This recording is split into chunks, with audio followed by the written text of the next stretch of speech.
rising sun, dreams unfold. Whistles the wind, stories untold.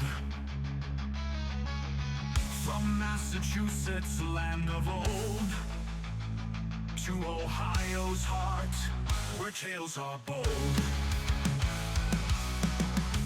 Family hugs, packed and gone, chasing horizons, chasing dawn. Winding roads we journey on, new beginnings, new songs spawn.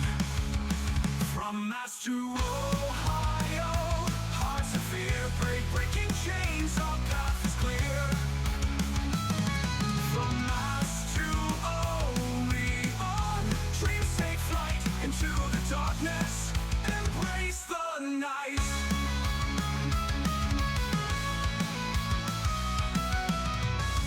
Peaceful scenes, sunsets glowed, birds chirp aloud, rivers flowed. Fields of wildflowers, destiny showed, but shadows loom as chaos grows. Steel and fire, tombs turn dark, mighty sounds ignite the spark. Brutal riffs like wolfpack bark, Ohio calls, leave your mark. From Mass to Ohio, hearts of fear break, breaking chains, our path is clear. From Mass to Oleon, dreams take flight into the darkness, embrace the night.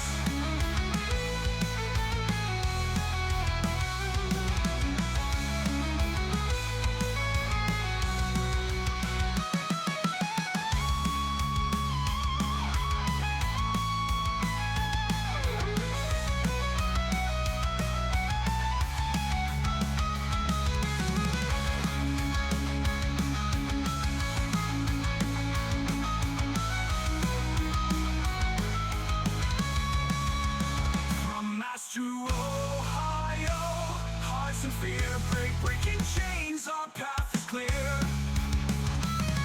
From Mass to Oleon, dreams take flight into the darkness, embrace the night.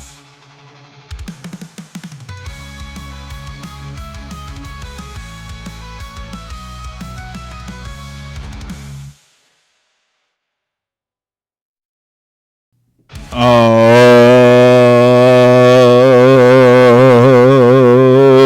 man, Alex, how are you doing? What's up, bro? Do you like how I definitely couldn't find the mute button, and so I just kept saying "oh"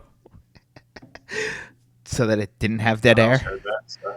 You didn't hear it, but that's okay. Because I deafened myself on Discord so that you don't have to hear me going off. Although you definitely did just watch me chug a 2-liter of cherry Pepsi. If you were looking at your computer screen. Before I Probably was. put my green screen up during the song, I was just absolutely sitting there like a Chad, just roofing a 2-liter of Pepsi. It wasn't cherry Pepsi; it was regular Pepsi. But that is how we're starting the Thanksgiving edition of the Boston to Skyline podcast. Me chugging a regular 2-liter of Pepsi offline. It's going to be a good one. It's going to be a long one. We're definitely not compensating for not doing like 3 weeks in a row, and then we're going to take off the next 2 weeks because I'm going home for vacation and won't have my setup for us to run a pod. Definitely not. Content.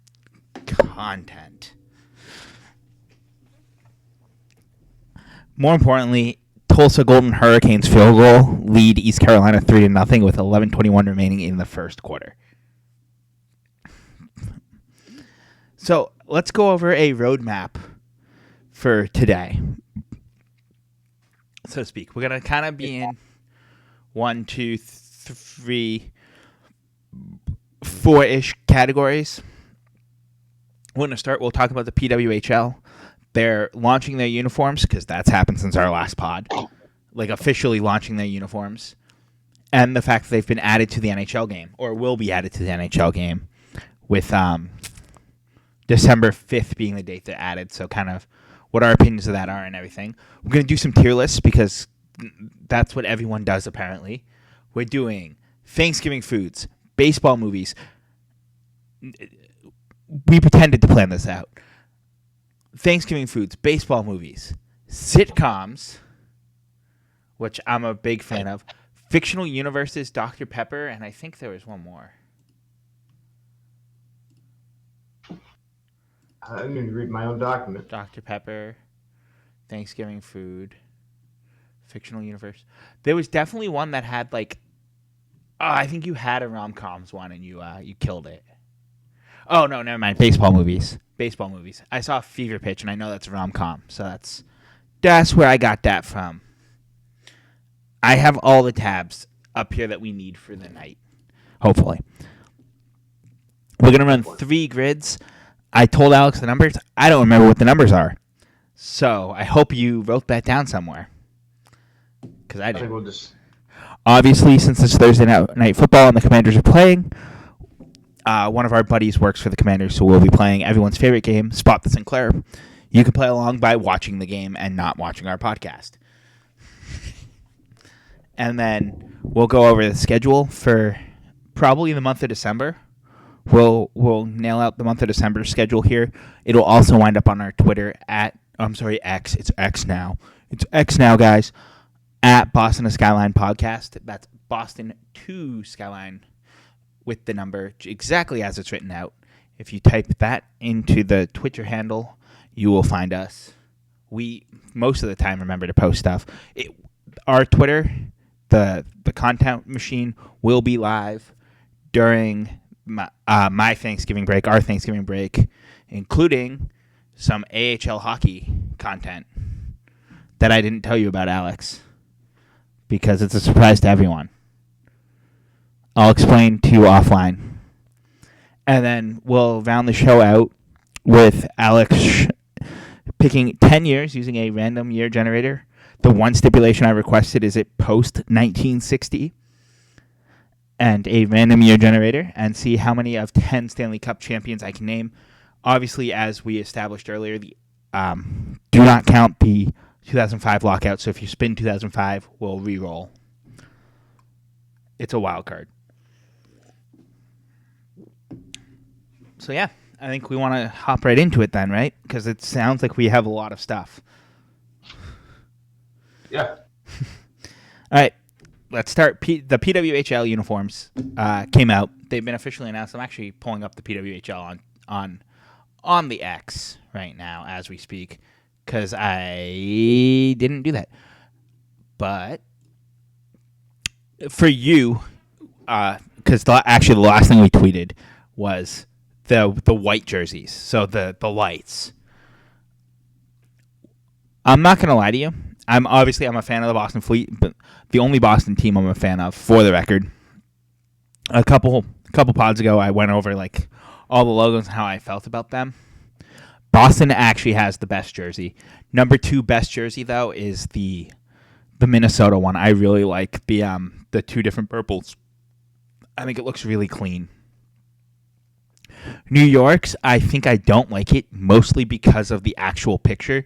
You can't see the shoulder very much because the girl who's wearing the jersey, the model, she's just kind of pointing. And so you don't see the full shoulder plate like you do with all the others. Montreal's just kind of looks like it's a Canadiens jersey that just got rejected for some reason. The Ottawa one also looks like a Calgary Flames jersey, same thing, kind of a rejected one. And Toronto's looks like it's actually super clean. Like, I'm not going to shit on it because it is super clean, but I don't know. It kind of feels like a college hockey jersey to me. And there's nothing wrong with college hockey. For the record, I love college hockey. That's the other thing I want to talk about. AIC.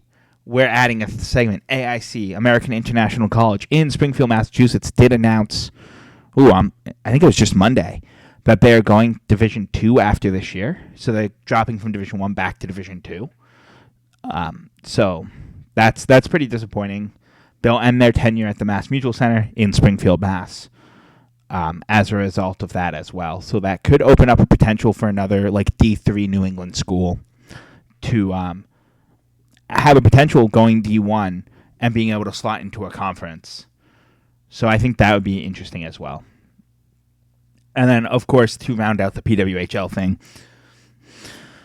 the NHL video games announced the other day that they're doing a couple updates starting tomorrow and through December 5th, and the PWHL will be added on December 5th, so all their jerseys will be in Hut, and they'll be playable in Play Now, and the Walter Cup has been added too, which I think is wicked cool, that they have their championship, because, like, even the minor leagues, well, the AHL has it, but, like, the ECHL gets less of a treatment than that, and they've been in the games for longer, so I'm hoping that means we'll see a eventual Calder Cup mode and an eventual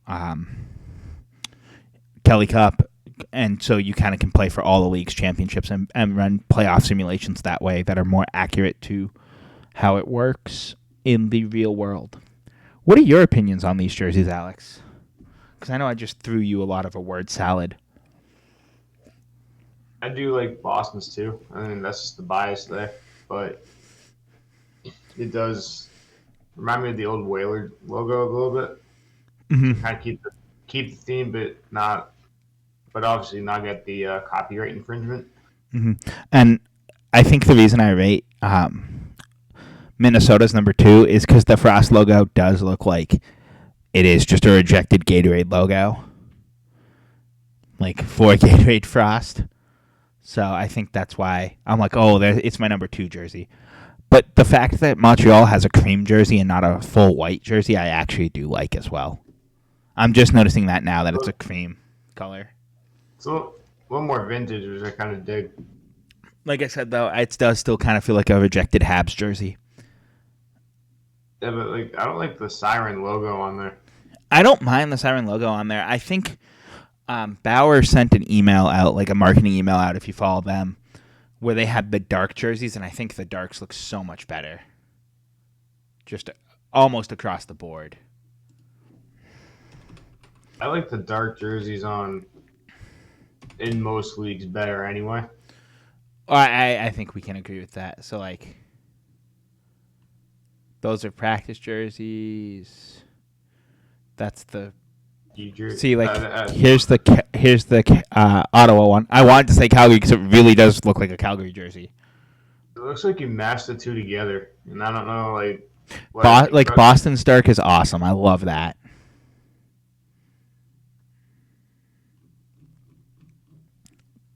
Latest.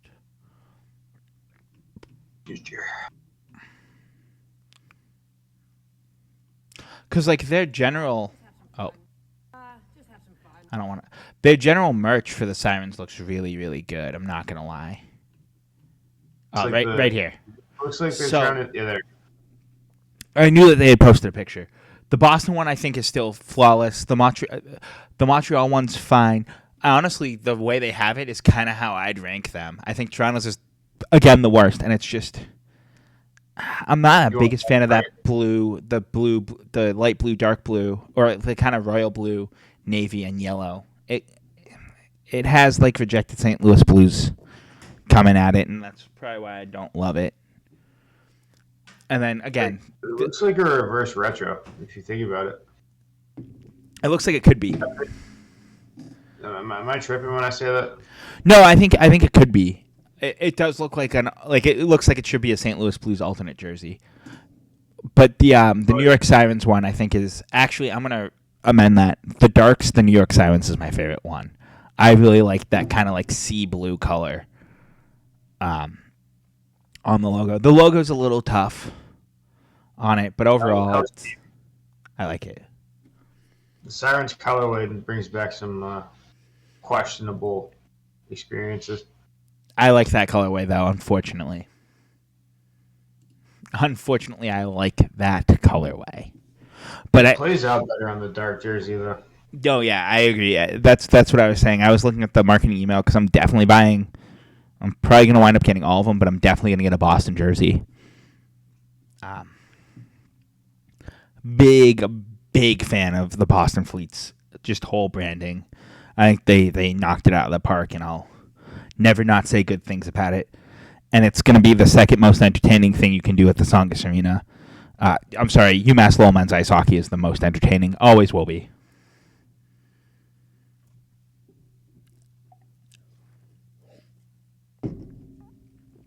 Oh, he's yawning again. Sleep at normal hours, Alex. I'm about to start my shift after this, so I figured. I'm sorry again that we pushed stuff. I think we're gonna just roll. There's no Buck game tonight. Those are the last. We had a back-to-back the last couple of minutes. So. All right, let's start knocking out some tier lists here. Not super rapid fire, but you can do a live poll. Hold on, you have to log in. Haha, I can't. I'm not logged in. Hold on, I want to make sure I can. Yes, sick. All right, best fictional universe tier maker. So, Alex, before we begin,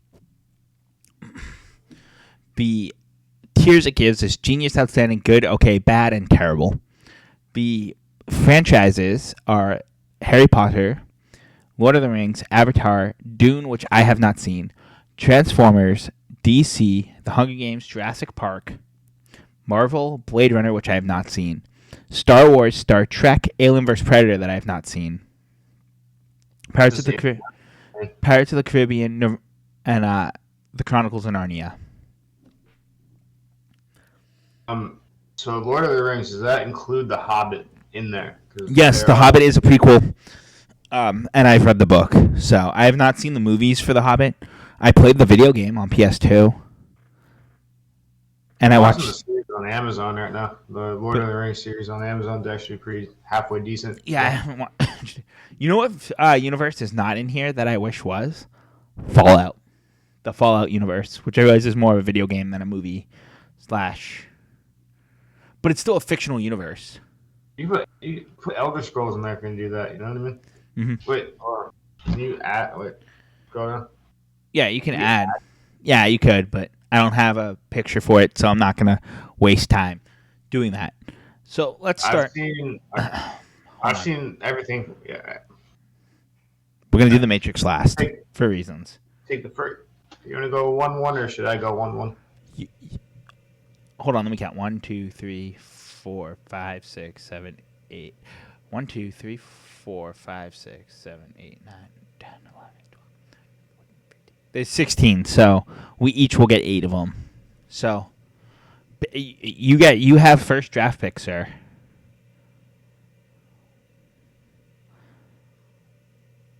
First overall, we're going to put Star Wars in the genius category, because of course you will. It's a fantastic universe. I think I can't say anything bad about that universe. I think it's your classic sci-fi universe, and it has exactly what I want out of a fictional universe. It actually can draw me in, and they're able to build enough extra content around it. It kind of set up kind of where we are now with it, if you're for being real. Like how you go about setting all that up. So I'll take Harry Potter. And I'm not going to lie, I think it's only good. I think it's a very awesome universe, very well fleshed out. I played the second newest Harry Potter game now because they've had the Quidditch game that just came out. But I think the universe, despite as expansive as it is, can really be summed up in just within those movies themselves. And there are parts of the universe that I'm like, we could do without that. So it's expansive, and I think we should really try to rate it mostly by expansiveness, but I think a lot of the downsides to Harry Potter is it gets a lot of comparisons to Star Wars. being one of the biggest pop culture ones. And it just really seems like it was taking Star Wars and made it magic instead of the Force. And so I think that's why it kind of drops on my tier list a little bit. And I love magic and fantasy worlds. So, but I think that's where we have to place it. So I'll take the Lord of the Rings, and we're gonna slide that next to Star Wars there. Okay. I think the main trilogy, fantastic. Mm-hmm. Hobbit's great too. Mm-hmm. It's just classic stories. Like we're just putting the classics together. You know what I mean? Like the movies are long enough where you get all the details you need, but they still flow together in a way that it still seems like you're watching a 3-parter instead of three individuals. No, I agree with that, and I think Star Wars does the same thing with their main series movies, 1 through at least through 6. I'm not gonna lie, I still haven't seen the 9th Star Wars movie. Yeah, they don't see the last 3 were just kind of. I saw the first Disney one, and I was like, it's good, but it's so disconnected. It's so disconnected. But it's because it's a sequel that's been made where you don't know where the story's going, right? I think the advantage that the prequels have, and I think we'll also sit here and both actually defend the prequels as good movies, because I think they're good movies, and they're good Star Wars movies. But they just don't have the same nostalgia that the original trilogy does. I think they're getting that way, especially with the Disney trilogy existing. But the prequels, you know that I'm going from wherever I am currently in the prequels to Darth Vader. Like, that is what these 3 movies is going to cover. And you know it's going to be 3 movies because when they renamed Star Wars, A New Hope, they renamed it Episode 4, which told you that there are 3 movies that have to happen prior. So, and actually, this is going to be a point against Harry Potter. The fact that they had to make the last movie into a 2-parter to milk it. I hate when you do that. I hate when you milk it, and that also helped move your universe down. Yeah, but that was also the first movie to really start it too. If you really think about it. Like, so I'm going to take the Hunger Games as my next one. I'm going to continue on that point exactly. there you go. I want to put the Hunger Games up in Genius because I thought it was one of the books here, and actually all of the ones we've done so far, since they're all books, I've been rating them more off their books than the movies, for the record, and then how the movie adaptation was. Hunger Games is only going to be outstanding, and it's the same exact reason, because even though it's only 3 books, it's 4 movies, and the 4 movies are fantastic. They're all very good, and I will watch them if they're on, or like me and my girlfriend, we bought the DVDs last year. That's right, I still buy DVDs, Alex. We bought the DVDs last year, and I will, if she's like, hey, I want to watch the Hunger Games, I'm like, great, let's throw them in your PS4. Let's watch a Hunger Games movie, or the whole 4 of them. And then obviously they have the prequels that are starting to roll out, so the universe is expanding. But again, since all she's releasing is prequel stuff, you know it's going from the fall of the United States to this 75th Hunger Games, right? Because that's where the Catching Fire is the 75th one. So the 74th Hunger Games. You know that everything has to fit in that window, and that helps when you know that the stuff you're getting is just building the background to fill in gaps that may have been left in the original writings because you're just trying to throw it through. But because they made the Mockingjay movie into 2 parts, I have to knock it down a little bit because I hate when you're going to try to milk me for an extra movie. No, I agree. I think the Hunger Games were more well done in their own right, but I think you can only stretch that story out so far. You don't have enough material. That being said, make it 6. I think if they had started with the intent of making every book 2 movies, which I think they could have. I really think they could have, because especially like the Hunger Games itself, the first book, they covered the vast majority of it. They could have expanded on some stuff and definitely stretched into 2 movies, but I think that would have been a problem. But Catching Fire, they probably could have actually made it 2 movies. And I think if they had gone, oh, we're going to make Catching Fire 2 movies and then Mockingjay will be 2 movies as a result as well, I would have had more respect for it. Because they're like, all right, we're really going to just cover fucking everything.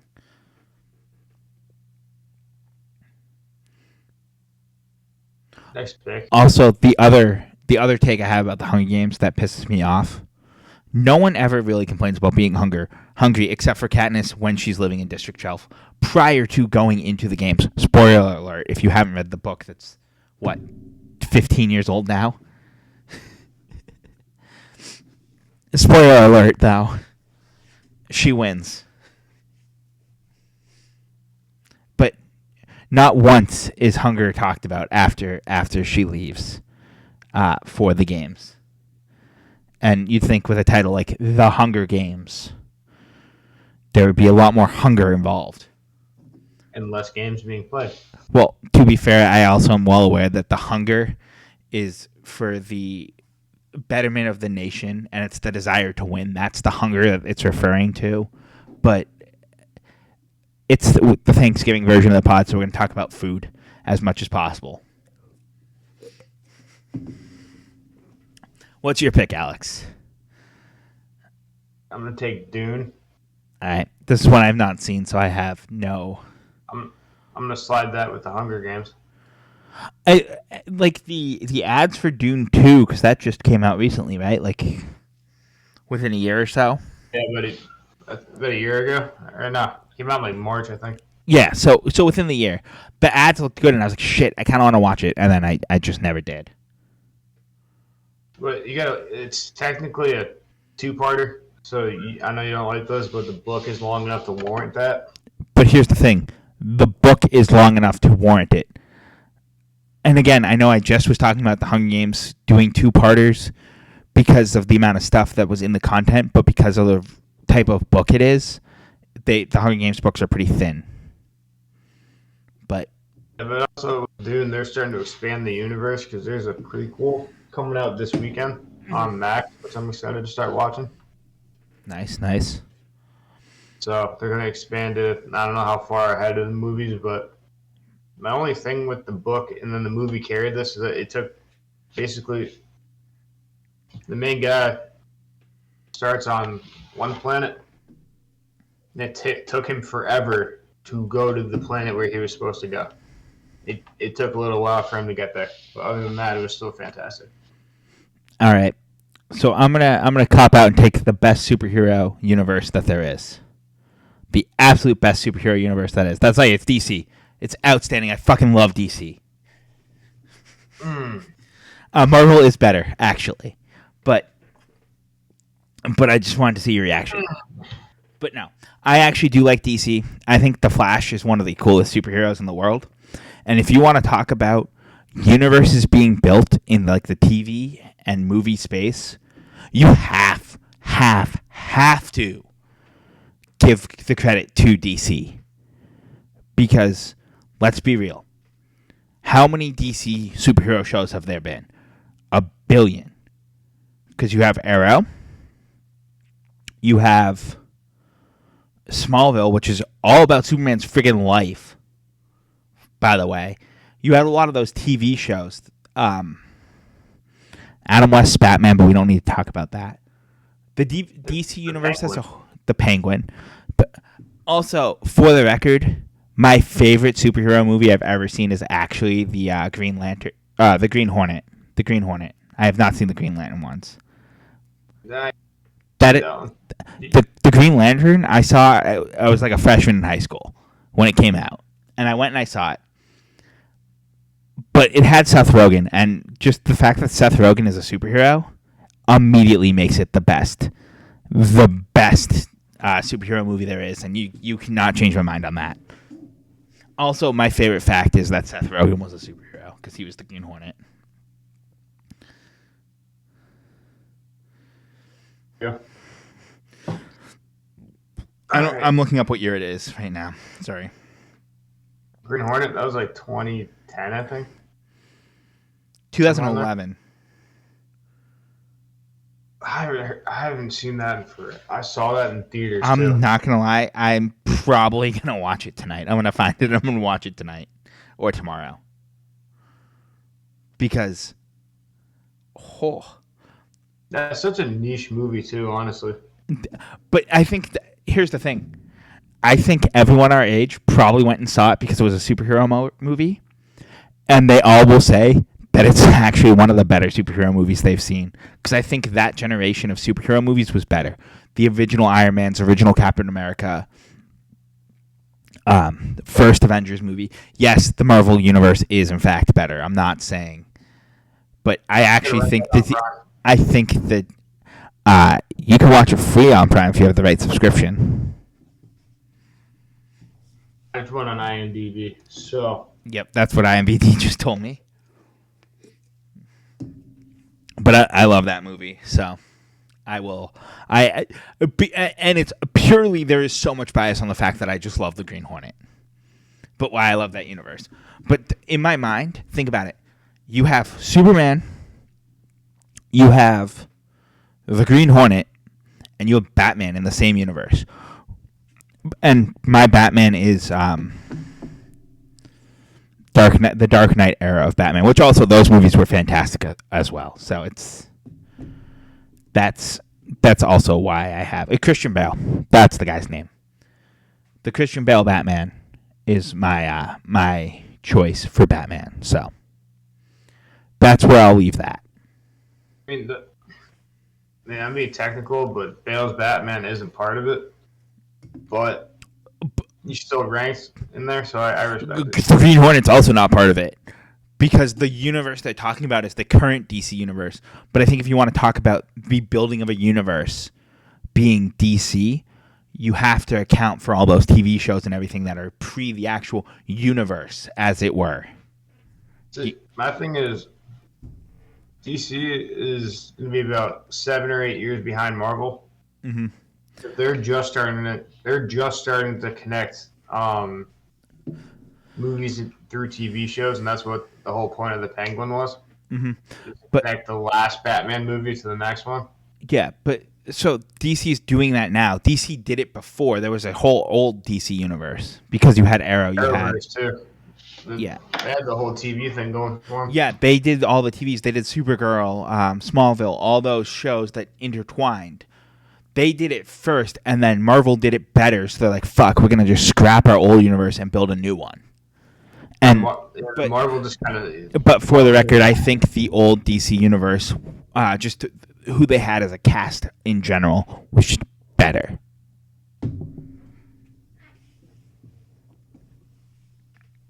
So that's why I actually like DC as a universe better. I think Marvel makes better movies and general content. But that's partly because they're in Disney's content farm now. Star Wars, you can throw in the same vein, too, to be totally honest. Mm-hmm. So actually, I'm not going to lie. The thing that keeps Star Wars in the genius is the pre-Disney. Because once Disney came in, I think the universe has fallen. And it's because they're just trying to pump out so much content that the quantity is going up, but the quality is going down. See, I think when Obi-Wan and then Obi-Wan and the Mandalorian were the two things I actually wanted to watch. I just watched everything else. Still, Andor's been pretty good too. Actually, not gonna lie. I haven't watched any of it yet. I'm gonna catch up on all that shit eventually. Andor's really different, so it gives you a different spot. Okay, I respect that. All right. So I'm gonna take. Well, we talked about Marvel. We might as well throw Marvel where it belongs. Yeah. Because it's the inverse for Marvel. Because the earlier Marvel stuff wasn't that good, and then when Disney took over, I think I'm talking like pre-Iron Man Marvel is where I'm talking. So. I was gonna say I like the old Marvel, once they started the current set of movies that became the beginning of the universe, I think those were some of the best Marvel movies you've had in general. But I think there's the amount of content that's pumped out. That's the only reason keeping it from genius, because it's they're just taking the universe and they're like, all right, the universe is this big, right? You have this many set characters. Let's take a universe this big and try to make it fucking this big. Like, and I think they're doing a good job with it, and I think it's good. But I think the only thing that keeps it from being genius is they're trying to expand it too much, too fast, and I'm afraid Star Wars is gonna fall into the same balloon issue eventually with the amount of Star Wars content they're pumping out. I think, like, I'm using Iron Man 1 as the cutoff. Because Iron Man kicked off where we are now. So, like, the Tobey Maguire Spider-Man. Tobey Maguire Daredevil. Spider-Man was actually good. Don't come at my Spider-Man No, like not. that.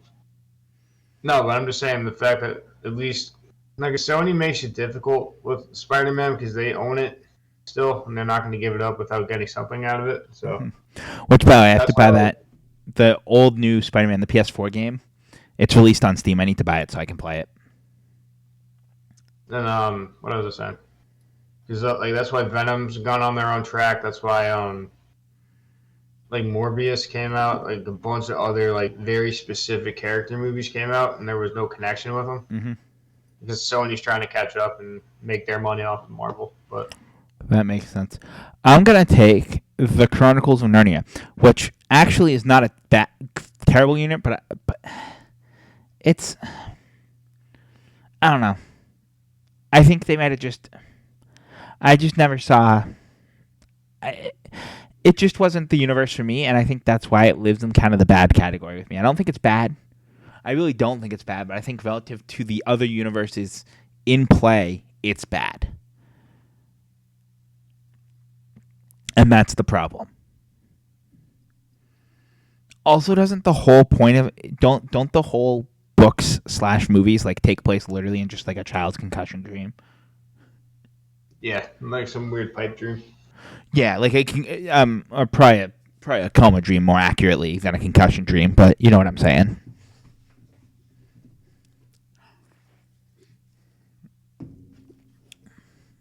Give me Blade Runner Blade Runner.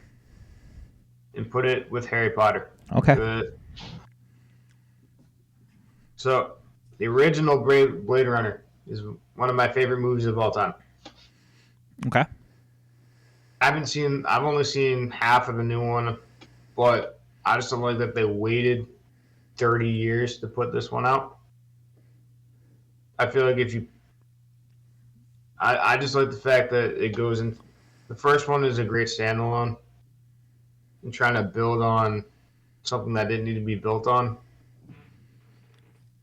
I'm just going on the quality of the movie. That's why Blade Runner's there where it's at. That's fine.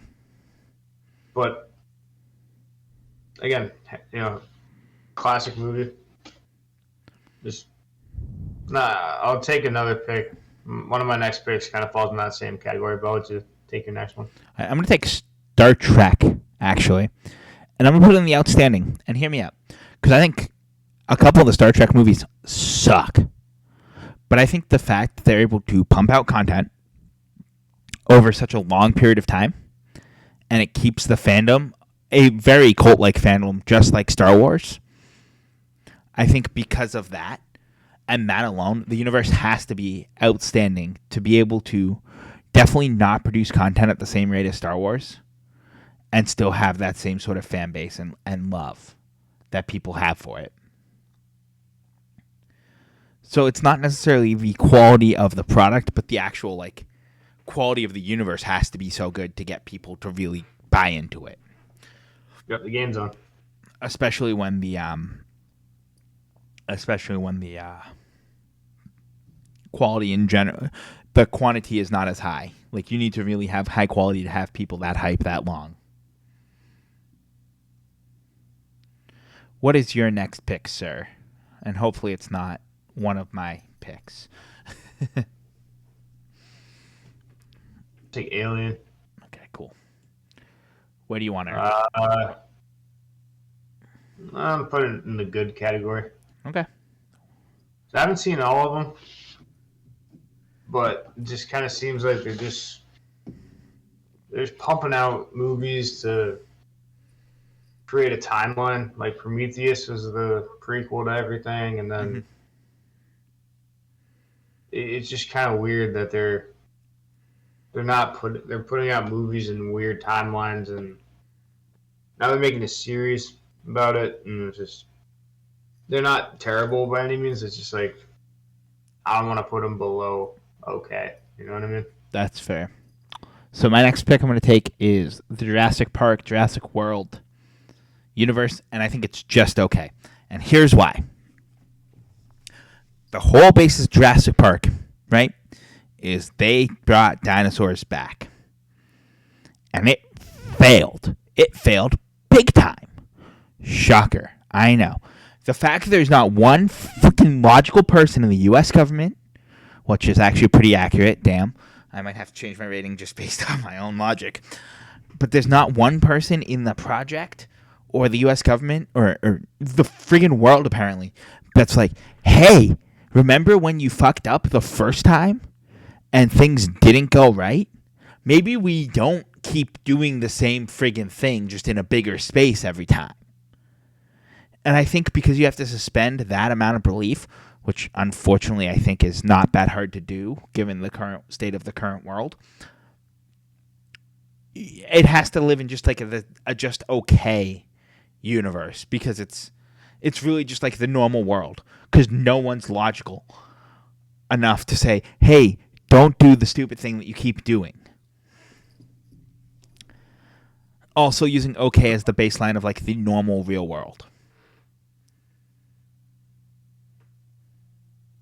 If you look, I think it's in the first Jurassic World movie. This is a very quick cameo.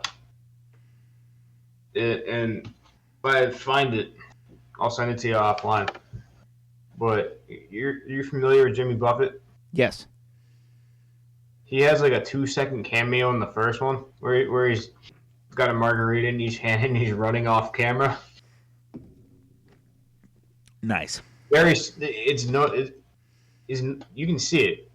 It's just that it's very, very specific, and it's the best like Easter egg cameo that one of the better Easter egg cameos that you can assemble.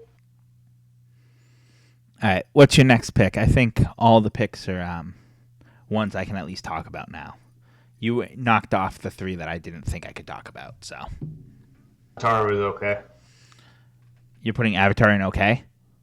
Yeah, I don't really care to see the new ones anymore. I'm not going to lie. I think Avatar kind of falls into the same sort of like as Jurassic World. Like, the universe is like, it's a good universe, but there's something, you have to give enough suspended belief to buy into the universe. And I think that's the difference between like an okay and a good.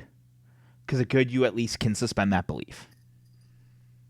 I just hated they waited 15 years to put out the next one. Yeah, I mean... They were supposed to come out subsequently, and then they waited 15 years. So, in their defense, how long has it been since we've sent a human to the moon? We've waited way longer than 15 years to send another human to the moon. The head of the Department of Government Efficiency is going to be on that at the same time. He's somehow going to become the head of NASA at the same time. You know, honestly, I wouldn't be upset if he became the head of NASA. Just like with what SpaceX has been doing, you know? But that's neither here nor there. I will take the Pirates of the Caribbean, and I will say it's a good universe. I think the first three movies, if you end it there, it's a genius or an outstanding universe. But they should have ended it there. They just kept adding shit. There's like 15 movies or something? Actually, also hot take, I kind of hate the first Pirates of the Caribbean movie. It takes a minute because it's just really long, and every time I'd go to watch it when I was a kid, it was when I was having like a sleepover with my friends, and I would be tired as shit, and they'd put it on, and then I'd just fall asleep. So, for that reason, I was kind of out on it. Me, does it take forever for that first one to get going, and that's why. It does, and that's exactly why I'm like... But like because it's, again, world building, Star Wars Episode 1's the same way. That's a pretty damn slow movie. It's just a different type of slow. All right. Your choices are Transformers or Matrix. Transformers. Nah, I wasn't a fan of those. Where do you want to live, Em? I put it with Narnia, dude. I'm just not a fan of I wasn't a fan of that. I like Transformers, But I think I like the cartoons and everything, and I think you have just such a disconnected universe. I think it kind of falls into the same problem DC does, where you have like such a disconnected universe, and then they're trying to connect it all. And actually, Marvel has a little bit of that problem too. Now we say Marvel's better at it, but Marvel DC's has starting- Marvel has been the best at it. Now, if DC can bring me my Seth Rogen Green Hornet into their universe, they will officially be the best universe, and I'll die on that hill, and I don't care about it. Let's talk about The Matrix. What if I told you that The Matrix is the best of all the cinematic universes, Alex? I'm gonna call it a take. Here's why. The basis of The Matrix, obviously, is it all exists within a computer, and it's like Inception, right? Where it happens within the Matrix universe is within our own universe, within another universe within our own universe. So by the logic of the Matrix universe could also contain every other fictional universe. So therefore, it contains all the other fictional universes. And since it contains all the fictional universes, it is the best fictional universe. And that is why it is the most genius of genius universes. This gave me a headache, but And I've had 2 beers to come up with that take. it's only Thursday. That's fine. We got a game tomorrow. I'll be rip roaring and ready to go when I get up in the morning. But yeah, that is our takes on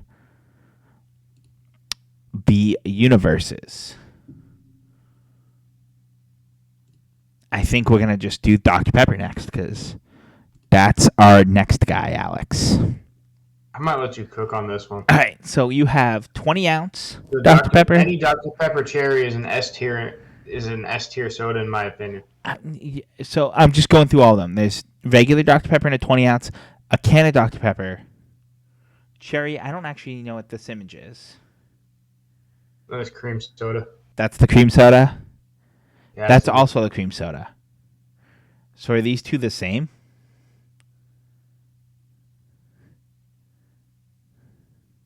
Now you're making me look at this. I think we're gonna say the best Remember- one is just remember the cooler full of random Dr. Peppers. That's your best tier. Oh no, the other one is cherry vanilla. That's what it is. What one's cherry vanilla? This one? That I Yeah, the one next to the 12-pack. Yeah. I don't like the cherry vanilla. I'm not gonna lie. The Jelly Bellies actually are they're fine.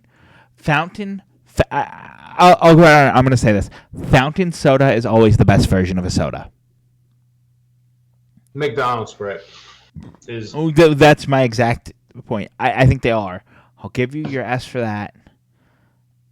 This one was fucking ass. Actually, you know what? I'll move that to D. This was awful. I don't know what this is. This is like Twizzlers that are Dr. Cotton Pepper. candy. Oh, that doesn't sound good. That's a Diet Dr. Pepper. I respect that. Diet Dr. Pepper cherry, a 20-ounce Dr. Pepper, a can of Dr. Pepper, and there, bam, Dr. Pepper tier list. Just Can we tweet that one? what? Just how fast I fired it out. No, we just need to tweet a Dr. Pepper tier list and let the internet see how the internet reacts. Well, if there's gonna be some random person that's like, "No, blue Dr. Pepper's good," and I'll be like, "No, you're wrong. I will die on that hill. You're wrong. Blue Dr. Pepper was awful." That being said, I did want to buy it because it was a Spider-Man can, and I You liked share it on Twitter. that. What? You share on Twitter. Where? I can follow him on Twitter. No, on the top you can no, share on Facebook, share on Twitter. Oh, share on Twitter. Do I have?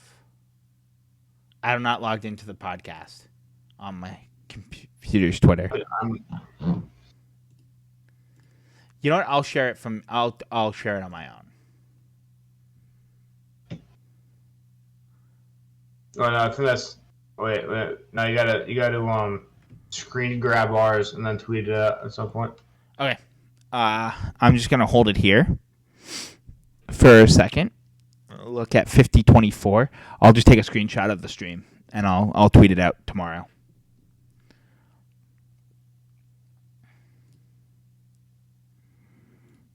All right. Sitcoms.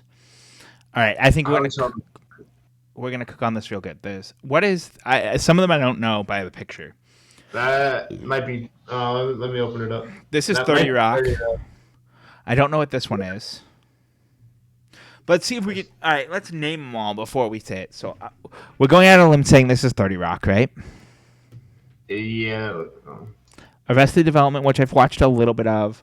Brooklyn Nine-Nine, Community that I've watched a little bit of. Friends, How I Met Your Mother, Parks and Rec, Big Bang, That 70 Show, Young Sheldon, The Office, and I don't know what this one is either. I think that's the Good Place. This is The Good Place? Yeah. I'm gonna. I have not watched The Good Place, 30 Rock, or really Arrested Development. All the others I've watched enough of that I can talk about it. So I'm gonna take the 1-1 on this one because I gave you 1-1 on the last one. And there's a correct 1-1, by the way.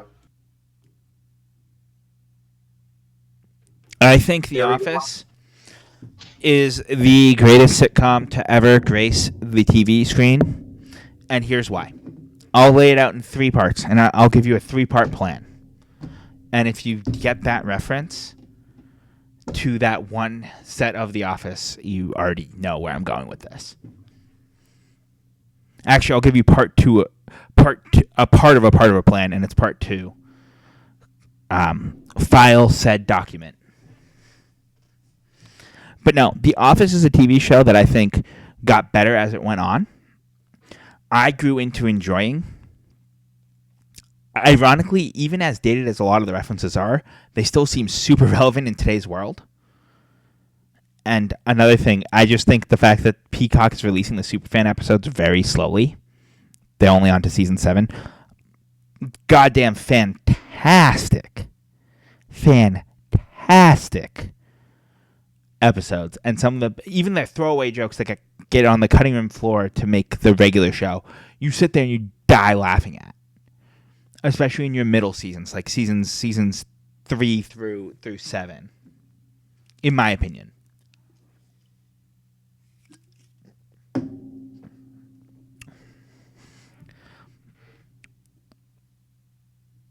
You're up, sir.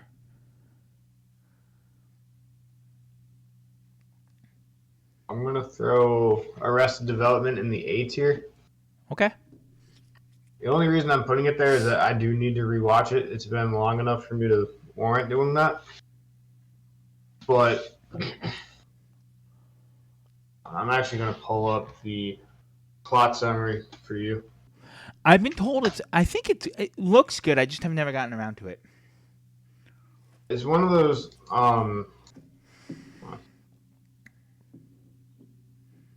my laptop doesn't like when I do a lot of things all at the same time. Get a better laptop, bud. Brooke. Oh, that's the other thing. So, as you know, I built the computer that I'm streaming off of right now. While you pull up that plot summary, I'll go on a tangent here. All right. Basically, it's a very dysfunctional family, Mm-hmm.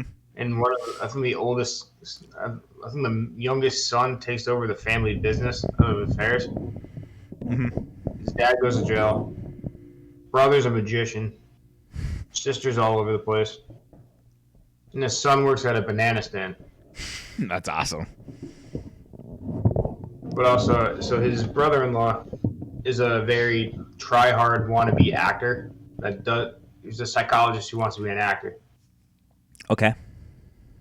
Right? And it's all their family dysfunction and how he tries to contain all of it. He doesn't. But it makes it that much funny. And they've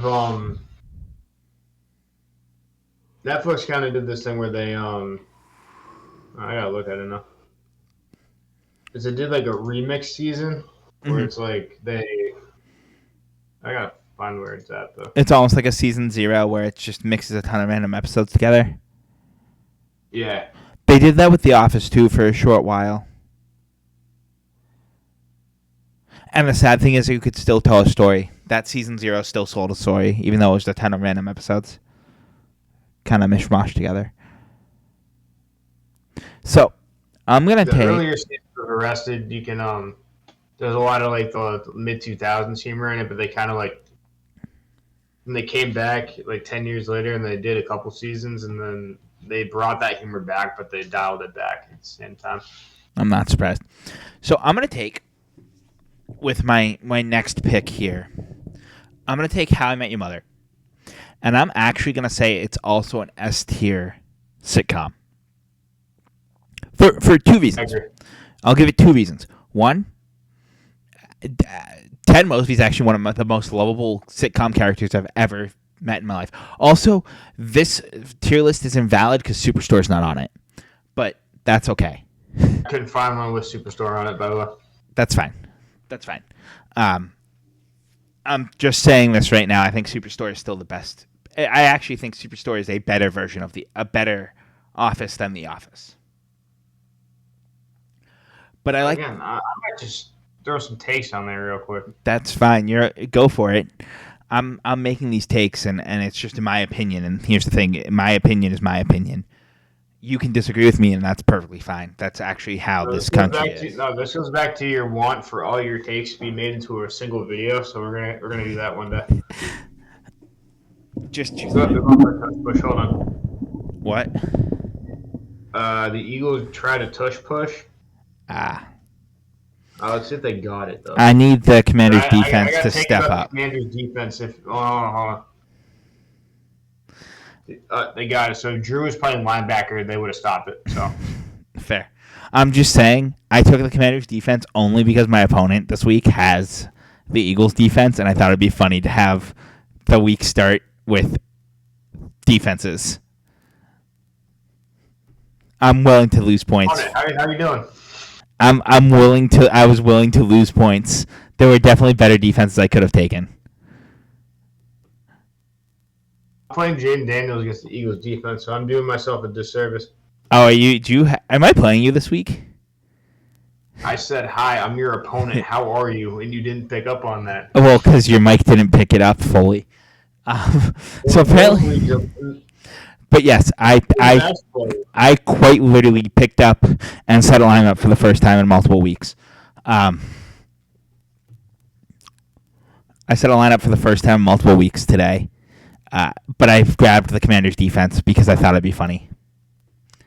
I literally did it for the meme. It's worth losing for the meme. I can't find them yet. But, so to go back to How I Met Your Mother, I actually really like Ted Mosby. I think he's a very lovable, likable character. He's just a very likable person. And I think the funniest part is he takes 9 years to tell a 15-minute story. Like, quite literally. And the fact that they were able to just keep adding stuff. Now, I will say, we had this conversation in my office the other day. The thing that brings it down just slightly is the fact the show's set in 2030. And so as the years roll on, obviously historical events happen, right?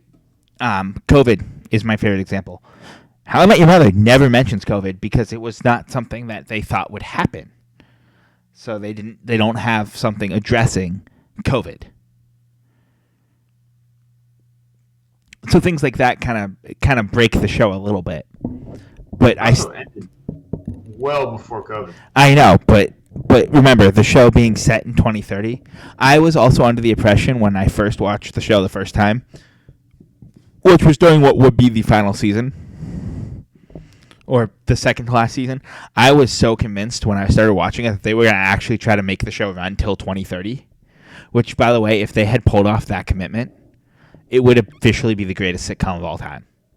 If they could pull off that commitment and actually get it out. If you set a show in a certain year and you run it till that year, a year in the future, mind you, and you run it to that year, officially the greatest universe you can build because literally culminates in all the events that have happened.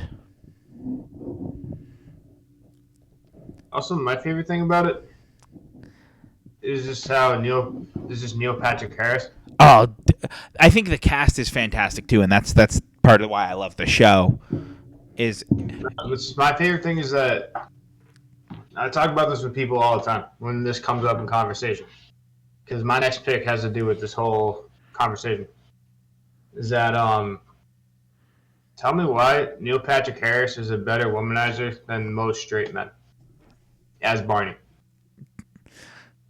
I was gonna say honestly because I think it helps that he is a gay man, right? Because he obviously has been around men, he's been around women. He knows he's also definitely seen that womanizer man in his friends' lives. And I think that's part of it. Part of why he was so good at it, because he was able to find the worst possible examples and use them to build Barney Stinson's character. Also, Barney Stinson's job is fantastic. Just literally Fall Guy. A corporate Fall Guy. So what's your next pick on that note? Also, just the whole Suits musical number should be Yes. in the Hall of Fame somewhere. I agree. Also, Scrubs is not on here, which is another one of my favorite TV shows. Yeah. Sorry. So we're going to put Friends in the A tier. So honestly, I was going to put Friends in the B tier. Yeah, let's do it. Just for controversy when we tweet this out. So here's why. I think Friends is a very good TV show. My pick, bud. What? My pick, bud. I know, but I'm explaining why I think it goes in the B tier, and I want to see if you agree with me. I think it goes in the B tier. It's a very good show, but the appeal of it is much more niche than it should be, with it being a show about friends in their 20s that just kind of get together often and do things friends normally do. I think it's ironically niche for the premise of what it is.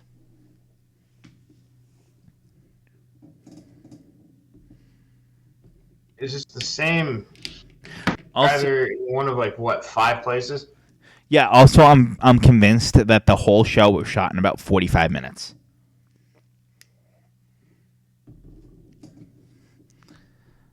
Yep. And it's nothing against Friends. I think it's a good show, but it's not. I don't know. I don't think it. Seinfeld isn't on here either. What?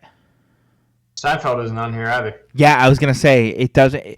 It's like a modern Seinfeld, but I think Seinfeld does that type of show better. Wait, because Seinfeld's about nothing. It's literally about nothing. Yeah, and Friends is also about just your friends and the social dynamics of being young. And it's funny because that show should be fantastic on paper, right? But I think Friends just doesn't hold up to the other shows that we've talked about. And I'm not saying Friends is bad. I'm just saying, given the personal lives you and I have chosen to lead, it doesn't connect with us as well. I'm going to put That 70s Show in an A tier. Love it. I think it's a great show. I think it's funny. I think, obviously, they shot it after the 70s. They shot it in the 90s / early 2000s. So a lot of the downsides of that show come from just the humor of the time aging and the fact that it's set in the 70s and that also just aging the show by default. You know?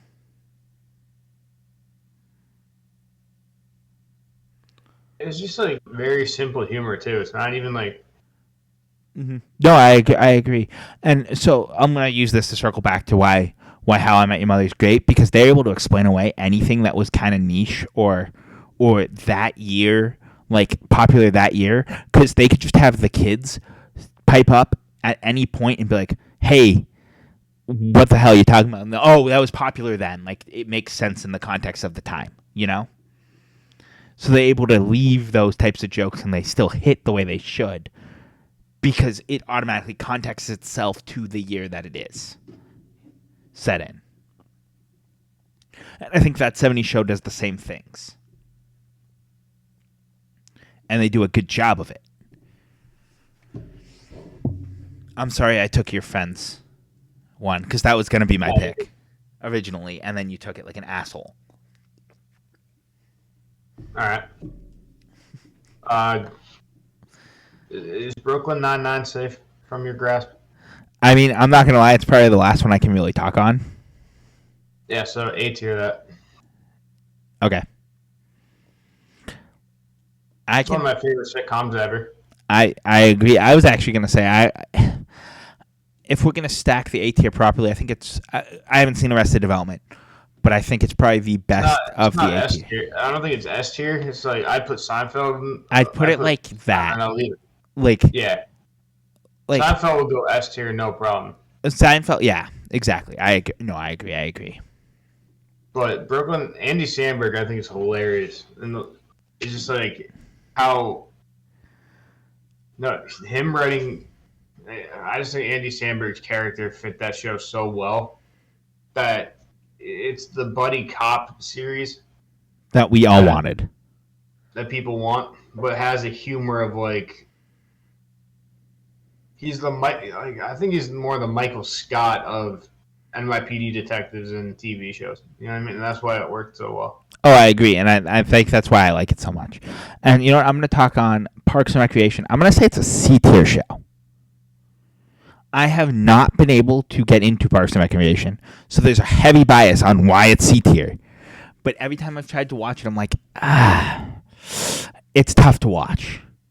I think because it draws all those comparisons to The Office, and like I'm trying to compare it like it's The Office, and just like I had problems with the first season the first time I watched The Office, I have those same problems with Parks and Recreation. I just haven't been able to get into it enough to evaluate the whole show, and unfortunately I'm going to give it a C tier for that reason and that reason alone. It basically copied The Office, just recontexted it, and that's why I don't like it. That's what I was saying. Like, it just everything I've noticed about it is it's just The Office, but in a town government setting instead of a private paper company.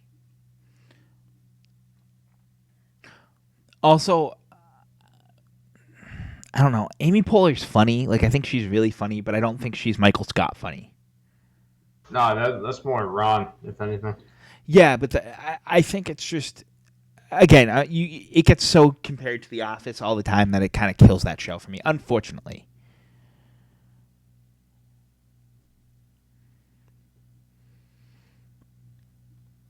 You're up, buddy.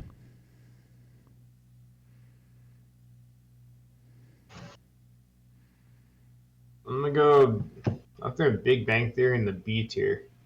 Okay. I think it's properly rated. I can agree. I think it has certain episodes that I'm like, damn, that's timeless. And then there's other episodes where I'm like... It's either like really funny or it's the same joke. I can say it's quite literally your average comedy show. I like the humor of it, of them being like nerds about that can make the jokes about stuff that I like. So that's my draw to it. But it's just like there's so many jokes in there that are just the same. They just repeat jokes over and over and over and over again. Yeah, and I was gonna say honestly, I'm gonna put Young Sheldon in the same spot because it kind of the same vein. It's funny, and I've only really seen clips of Young Sheldon. There are some, like my favorite clip of it is when he's getting audited, or his dad's getting audited by taxes, and so Sheldon goes to the IRS guy, and they have their back and forth, and it's funny. Like it's something like I kind of understand and I find funny, but at the same time, I sit there and I'm like, this sucks. Like, I've seen that clip come up on like my Instagram reels and stuff recently, and I'm like, oh, dude, this is great. I love this. And then I'm like, but I'm not fired up to watch the show. Like, I see a funny Office clip, Brooklyn Nine-Nine, How I Met Your Mother, That 70s Show clip even, and even some of the Friends clips, and I'm like, fuck yeah, let's go. Let's watch that right now. Like I could sit down I could be down for an episode right now. The one Young Sheldon clip I see all the time is when his older brother's girlfriend's with him, and then his dad knocks out her the girlfriend's father on the front steps. Uh huh. I just see that one all the time. It's like that doesn't. Yeah, I think Young Sheldon just has a. I think it's a cool show. It's a great concept. I love spin-off shows, especially when you're taking another character and you're really drilling into their life. Because the only thing it really gives me hope for is the other characters, the other main characters, all have a chance to have their own spin-off show. Because I think it'd be really cool seeing all that, like how their lives converge to the point of Big Bang Theory. It might make Big Bang Theory funnier. So, we may be revisiting this one if that ever happens, and it may move that up or down on the tier list, depending.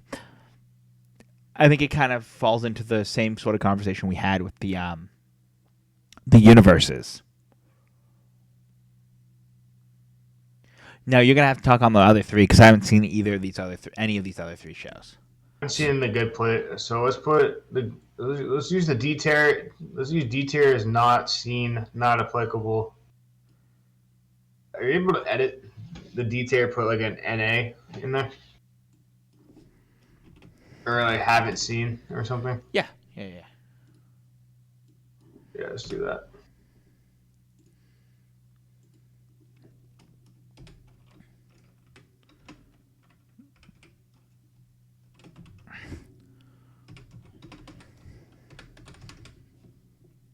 And we'll make it like a black color.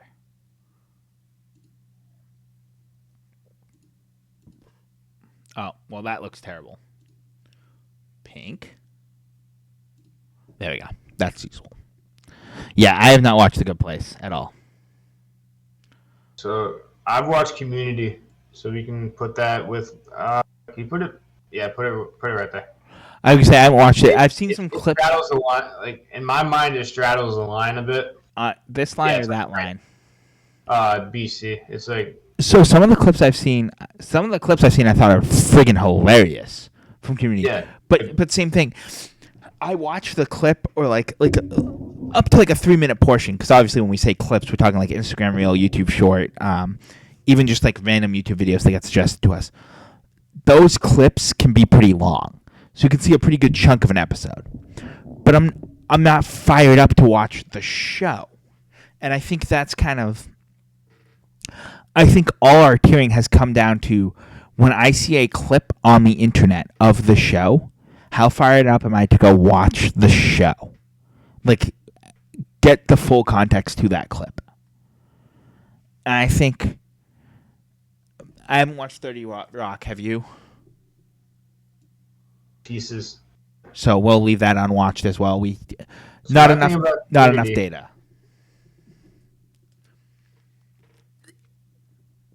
Is so my favorite bit from Community was there's Ken Jeong's in there. Yep. Which I think is hilarious.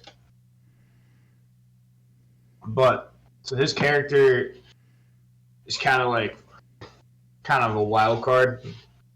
But he goes on an arc where he takes over the school and becomes like a Napoleon kind of dictator. Mm-hmm. So the main crew comes up with a plot to undermine him. But he basically just has this huge birthday party with all the students and everything to impress the school board and everything. Mm-hmm. And then they end up, he puts fireworks in like the record room or something, so they have to stop him from blowing up the record room, essentially. So not to interrupt you, but to straight up interrupt you. Apparently, Washington's defense is having a friggin' day.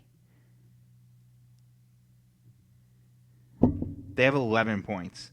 Like I said, I picked up Washington's defense for the meme.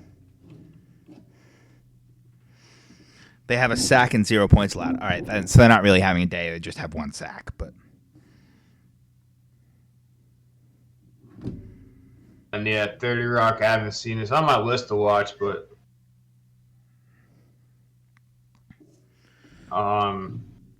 yeah, Good Place, haven't seen. No need.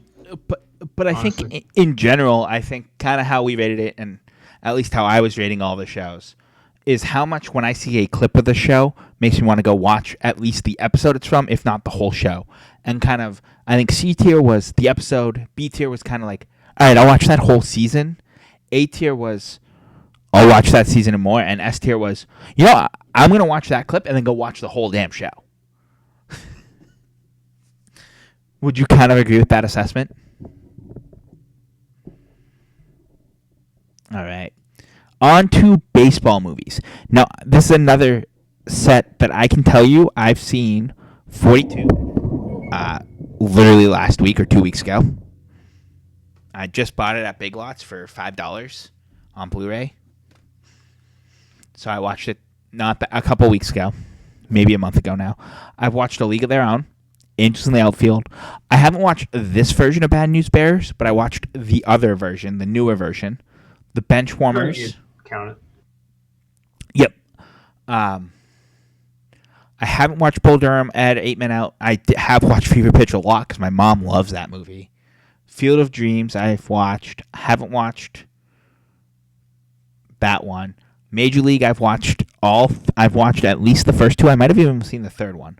Moneyball, Rookie of the Year, The Sandlot, The Rookie I've seen. So it's just, I'm just going to stack the ones I haven't seen here as the first set. Anything before 42 is what I haven't seen. So you'll have to talk on those. Make F tier the not watched, or Yeah, because there may be some unwatched.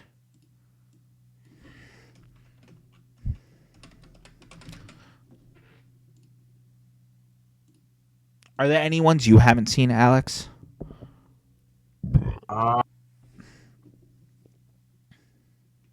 seen Hardball. You have seen Eight Men Out, or Love of the Game. Yeah, I haven't seen those. the first two you haven't seen? I haven't seen 61 either. Yeah, I haven't either. All right, so so you're gonna you have to talk on Bull Durham and Ed because I just haven't seen either of those movies. I haven't seen those two in a while. Okay. Just for content, if we put Bull Durham in the unwatched category, Here, you know what? I'm gonna get rid of D tier and no. the fried pickle ranch Whopper, that's a thing. Sure. Of course it is.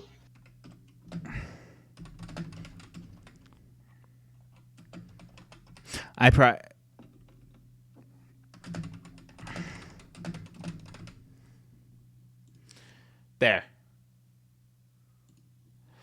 So I think we can agree that it's hard to rate these because it's been too long since we've seen the movie. So that narrows everything else down significantly. Yeah, because I also am of the opinion that there's no such thing as a bad baseball movie. No. That being said, I'm going to lead things off with Moneyball. It's an S tier movie. And my opinions on why it's an S tier movie, my favorite types of movies are documentaries or biopics. Those types of movies are some of my favorite movies. I like being educated, like actually learning real world facts in my movies. So a lot of the movies I pick are that, or based in historical fiction too is another genre of movie that I really like. So those are the types of movies that I will be drawn to. What's your pick, sir? Let's put The Sandlot right next to Moneyball, sir. Dude, what a fantastic movie it is. And actually, the other Sandlot movies are not bad either.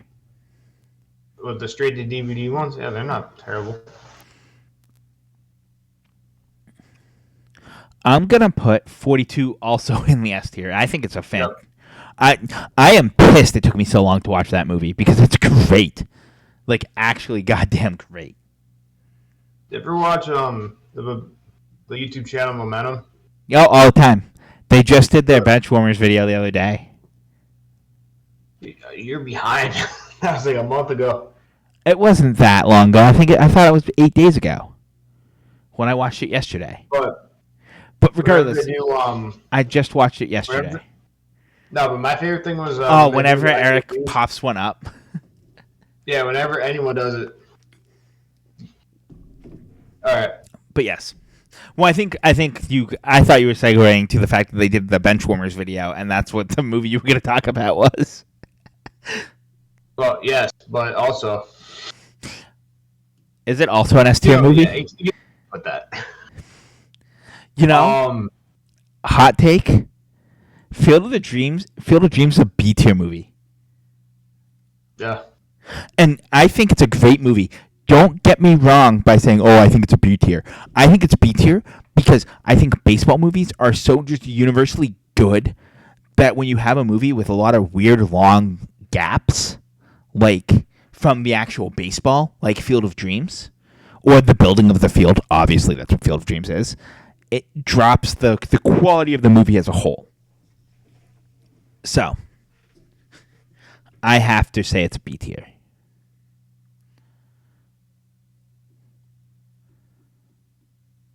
You're up, sir.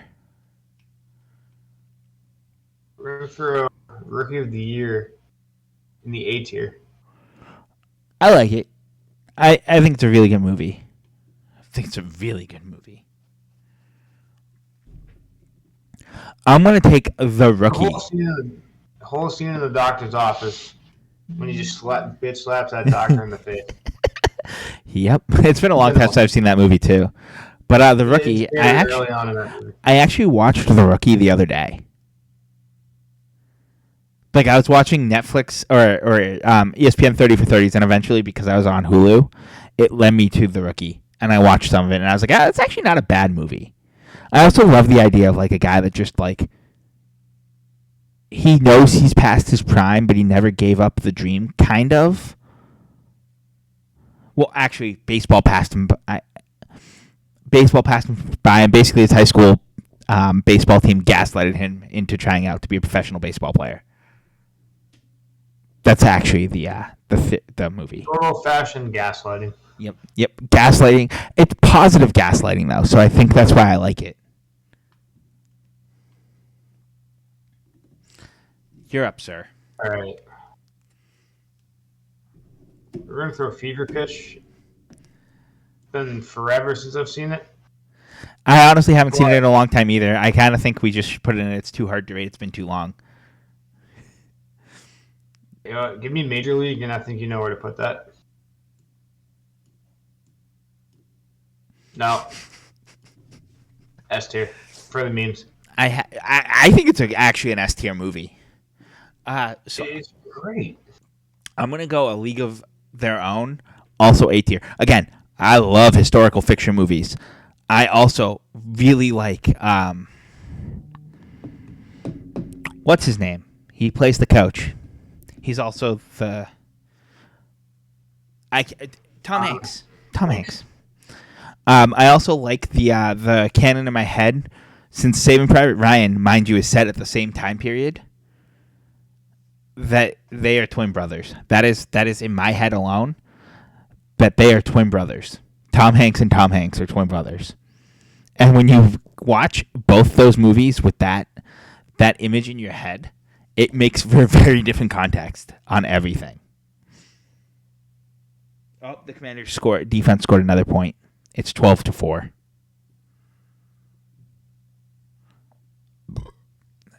Watch, I picked the Commanders the 1 week they're going to go off on defense. And I picked their defense up at Bears 6. is a B tier movie. I agree. And I'm not going to lie, I haven't watched Angels in the Outfield in a long time either. So I think that's kind of how we rate it. I don't think there's any that are C tier, though, honestly. No. All right. Moving along. My favorite one, Thanksgiving food. So can we go out right off the rip? Cool Whip is not a Thanksgiving food. We don't need, narrow these down. Yeah, we don't need whipped cream. I won't even look at it. I'm looking at things that don't even exist. I don't know what red jello salad is. At least all the other stuff's or green jello. Yeah. Compost is also. on there. Can we talk about the fact that they had 2 red jello salads? That was compost there for. What? You see compost?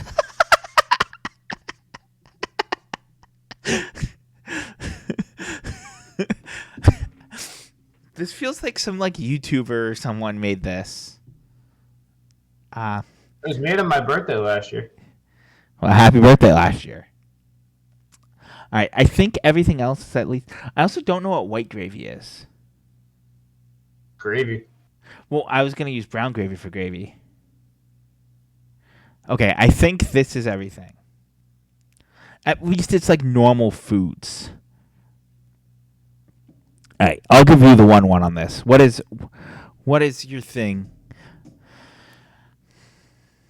that you think is the best, Alex, in this realm? Ooh. Give me green bean casserole and no. Yeah, leave it. Yeah, top tier. That's what I was saying. I was like, dude, you made a great choice. Green bean casserole is one of my favorite things. My mom's green bean casserole is freaking fire. That seems like a very New England thing, but I know it's not. I know it's not, but you know what I'm gonna put though? It's also something that that seems very New England, but it's not. Cranberry sauce, also S tier. I hate cranberry sauce, dude. You hate it? I despise it. Oh, dude, it's my favorite. I could literally just go buy a can of it and just like eat it, just alone. My girlfriend hates it, and I'm very okay with it because that means there's way more for me. You just next time you go to Meyer. I'm going on Saturday. I might just while I stream on Sunday, I might just eat cranberry sauce. And just because you can't handle it. Also, I don't know what grape salad is, so that's also getting in. Won't even look at. Also, collard greens is something that I've never had. Sorry, I'm trying to make sure that it's. I think everything else seems fair. Yeah. Okay. Sorry. Corn cat, not. Corn casserole. What the hell is that? Sorry. Can we put if one of us picks rolls, can you just put crescent rolls next to it? Oh, I was gonna say dinner rolls, crescent rolls, and cornbread. Honestly, are and biscuits. They're all gonna go. Yeah. So if you here, pick I'm biscuits, putting them all together as just the bread. All right. Mashed potatoes are top tier food item, obviously. So mac and cheese, I'm gonna put at love it because I didn't have it growing up at Thanksgiving. I know a lot of people do, but I don't associate it with. I don't associate it with a Thanksgiving dish. I think it's a southern one over anything. I think it's southern or midwestern. All right. Stuffing is S tier because let's just get that out of the way. I'm not gonna lie to you. I fucking hate stuffing. I love stuffing. My mouth full of Thanksgiving food. So we'll put it right next to the cranberry sauce because it's the thing. I'm gonna leave that dad joke there because I know you heard it, but don't want to acknowledge it. Exactly. Because I love cranberry sauce. You love stuffing. You love stuffing your mouth full of stuffing. Ew. Pause. You said it. I said Thanksgiving food in my mouth. All right. You I'm misinterpreted my word. I'm gonna take all the breads, and dude, bread is just goddamn elite. Also, we always have dinner rolls at my Thanksgiving, but like Thanksgivings I've had cornbread at. The rest of them depend on where you are. Yeah. Yeah, I kind of agree with that. Well, no, there's one left that I think goes in S tier by default. So I'm a ham guy on Thanksgiving. We do ham on Christmas in my family. We do both. Cause I'll give you S tier though. Can we just talk about the fact that we're literally just going to put everything in S tier unless it's something we didn't have at Thanksgiving? Sweet potato casserole is. I mess with it occasionally. Okay. Occasionally, so I put it love it tier. Love it is the. I have to be cream spinach. I think I would put in the same boat. I mean, green bean casserole. You know what I mean? Yeah, man. Yeah, man. I just like green beans. I do too. Pretty underrated. Brussels sprouts, they're just okay. I'm not a big Brussels sprout fan. I've only also had Brussels sprouts literally once in my life, and I'll tell this story. So, before I moved to Ohio, I dated this girl, and we went to a restaurant, and that's what we, like, she's like, oh, you want to order, like, some Brussels sprouts to share? I was like, yeah, sure, that's kind of weird. Like, mentally, I'm thinking, that's kind of weird, but whatever, it's going to be cheaper. And I'm all about a cheap date. I'm not going to lie. So we had them, and I was like, yeah, they're pretty good. Like, and everything, but I'm thinking to myself, I was like, who, like, willingly orders Brussels sprouts? That's, like, the worst vegetable, in my opinion. They look gross. They smell kind of gross. They taste okay. And just, like, I just have no, like, good feelings towards Brussels sprouts. Sorry. Apple pie is needed. Is steak a Thanksgiving thing? Do people have steak on Thanksgiving, Alex? Be somewhere, but I'm going to put it in Love It because it's something you and I have not experienced in a Thanksgiving.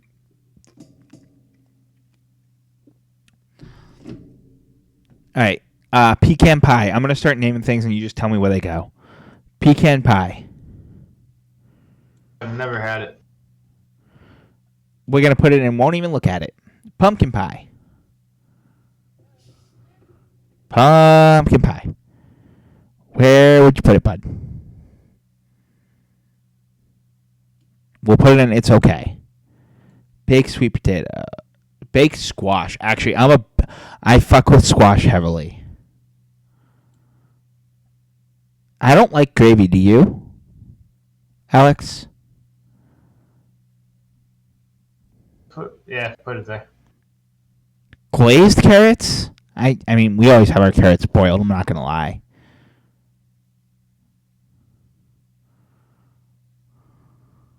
Oh, Roasted carrots. there's in my roasted. house. Yeah, roasted. I don't know what glazed carrots are. So we're going to just put it in I'm good. Honey on them. Red But potato. all the potatoes are on the table in my house, so yeah. We're just gonna load up. We'll load our plate up with the potatoes. And actually, you know what? The glazed carrots can go with Love It because they're glazed. If it's just putting like the ham glaze on carrots and cooking them, actually that sounds kind of fire. That's what I do, yeah.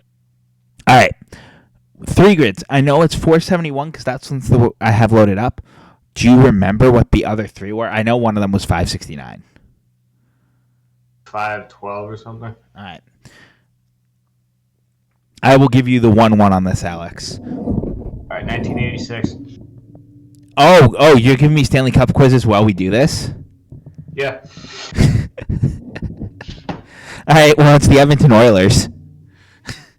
Do I have to fact check you on this? Go for it. Hold on. I gotta get the grids up. I'm not ready for this. Actually, I'll ask Siri right now. Who won the 1986 Stanley Cup? Montreal Canadiens. Oh, damn. It's Montreal. I am 0 for 1. I am 0 for 1. I was in baseball grid mode, and you hit me with a Stanley Cup question. That's unfair, but acceptable. Don't hate the player, just hate the game. All right. I'll give you the 1-1 here. Oh,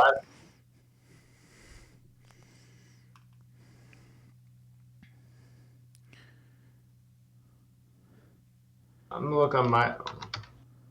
You probably did this grid, because you play the grid a lot more than I do. No, I'm gonna go top left.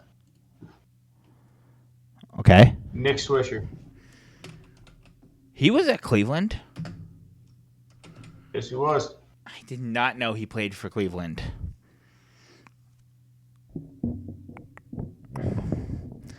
Do I have any like funky ones for any of these? Coco Chris never played for the Cardinals. No, I was gonna do Kenny Lofton in that spot. I'm not gonna lie to you. The Rockies. Who's the Yankee that played for the Rockies? Or who's a Rocky that played for the Yankees? you gotta think the other way around. No, I know. Did Dante Bichette ever play for the Yankees? I know he played for the Red Um, Sox.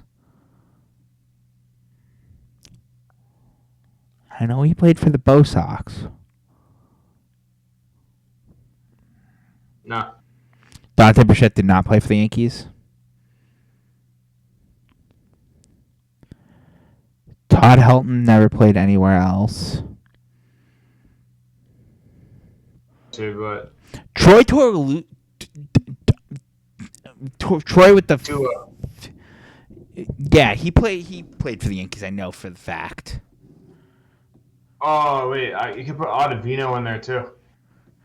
We're doing Troy because he was the first person. I was like, there's one that's pretty obvious, and I know that you're gonna be like yelling at me.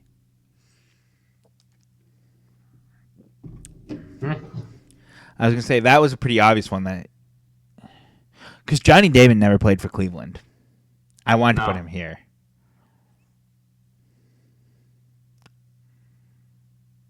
All right, you're up, buddy.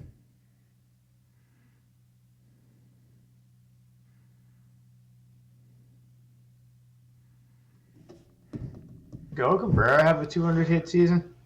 You had to, right? I'd be genuinely shocked if he didn't.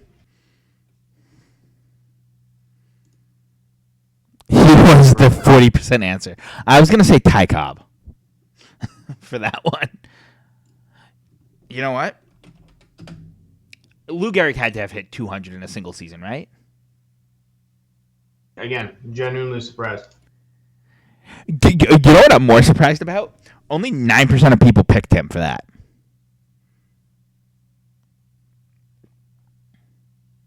And then a St. Louis, who's one of those old-ass Cardinals players. Like, played back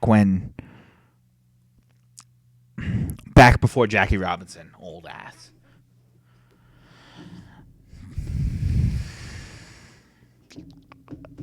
What spot on the grid are you taking, Alex?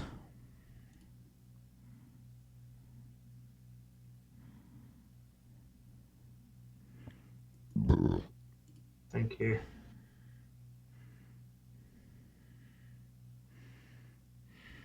Oh no.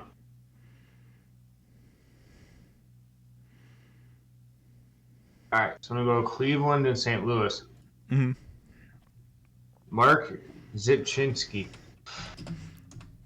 No. At MARC and then RZ. This should be the only name after you type that in. This guy? That guy.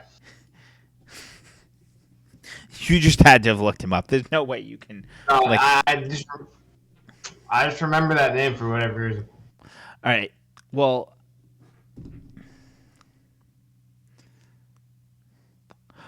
Lou Brock was a long. No, not Lou Brock. Who's the longtime Cardinal I'm thinking of? Lou Brock was a longtime Cardinal. I think he might be the one I was thinking of. Were you thinking of Ozzie Smith? Yes, I was thinking of Ozzie Smith. He played till 1996? Ozzie Smith did not have a 200 hit season. I bet Lou Brock did, though. He did.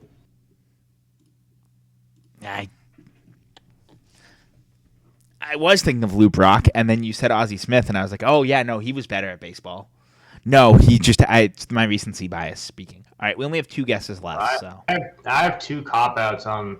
I think we just take them, and we guarantee an 8 out of 9. Victor Martinez. For which one? Cleveland, Detroit. Sometimes the cop-outs are actually really good answers. Because Well, it's like Lou Gehrig was kind of a cop-out answer for me. 1992. 92. So, the Habs will win in 93, which means in 92 the Oilers win.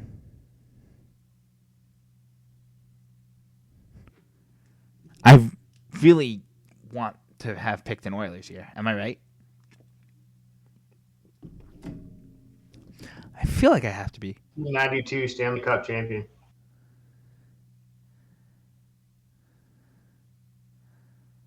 Who'd you pick again? Edmonton. Pittsburgh. Shit, right, because they win 91 and 92. I'm over 2. Because you know who the friggin' goaltender of that Pittsburgh Penguins is? First of all, Jaromir Jagr's playing for that team. Mario Lemieux's playing for that team. And friggin' Tom Barrazzo from Stowe, Massachusetts, Acton Boxborough Regional High School, is the goaltender. I know the 92 Penguins. I don't know why I thought they lost that Stanley Cup. You want that last cop out? Yeah, hit me with it. Nolan Arenado. For this one? Yeah. You know what's funny? He was only at 35%. All right. So we said 512. Played first base. Minimum 1 game. 1969. 69. Okay. 1969, there's still only 6 teams in the NHL. No. Yes. Yes, 1970 is the first major expansion. No. 67? When was the first NHL expansion? In its 3rd season, 19... When did the NHL expand beyond the original 6? The expansion era of the... 67. Shit. So you have the Penguins, you have the Flyers now exist. I don't think they won. 72, the Bruins beat the Blues. Edmonton's not good at this time. Toronto has just lost their second. It's the second year since they've won a Stanley Cup. Montreal Canadiens. And I'm slipping badly if I got this wrong. 1969 Stanley Cup champion.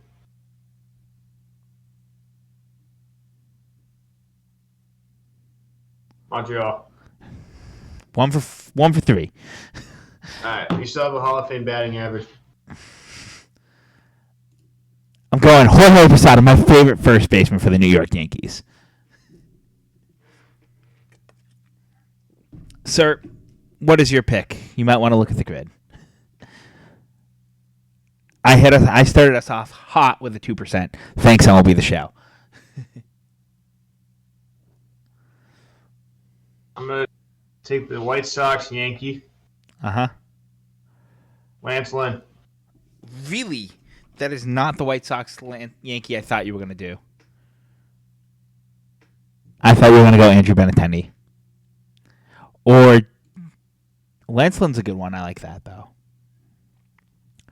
Tiger Yankee. Johnny Damon. I didn't realize it was going to be such a low percentage. I expected that to be high. By the way, it's still our highest percentage guess. All right.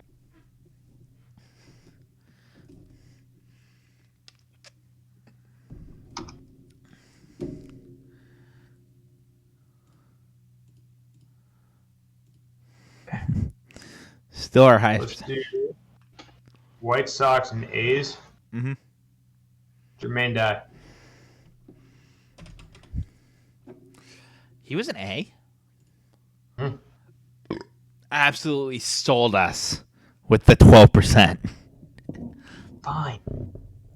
It's fine. A's first baseman. There's like 4 guys I can do. Like I can pick. And all of them are incredibly high rated. I know that they're going to be. Because they're probably the only... That one. What? I was going to say because it's Mark McGuire. And the Giambis. That being said, I'm going to go with Jeremy Giambi.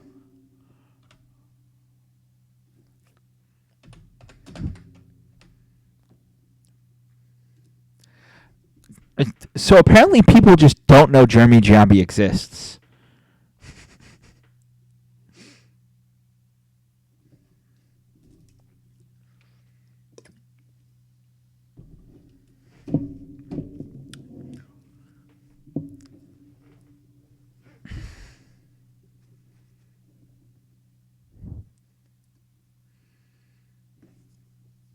What are you thinking, bud? Hit me with your best shot.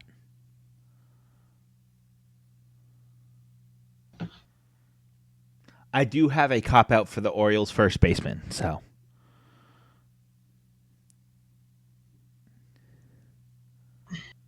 Very niche poll for the Orioles first baseman. Okay. David. Fucking microphone, stay up. David? Type in Sagan. Then I'll tell you when to stop. That one? Yeah, top one. Okay. I was going to go Eddie Murray, so. The downside to this is you kind of ate the last spot that I think I could be very useful.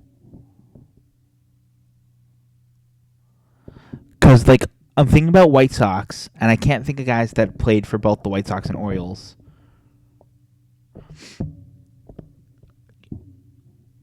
Because White Sox and Athletics, you have Frank Thomas. I don't think he played on the Tigers. No, Adam Dunn didn't play for the Athletics.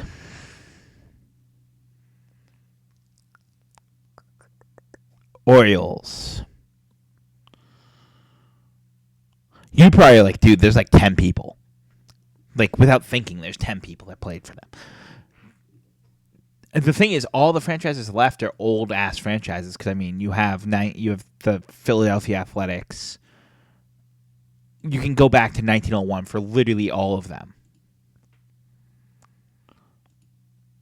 So, like, there's history.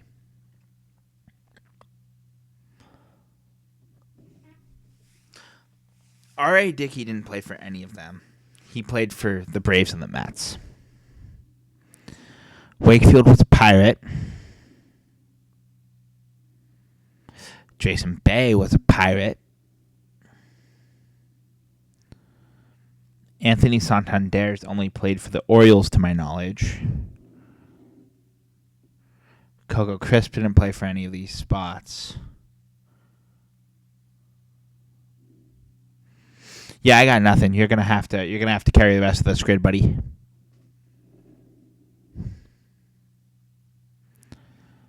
You're gonna have to carry the grid.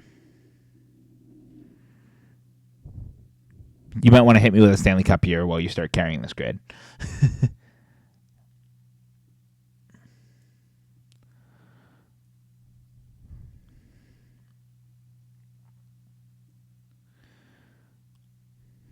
$1982. New York Islanders. You don't even have to check that. They won 81, 80, 81, 82, 83. They went 4 in a row, and then the Oilers were 84, 85.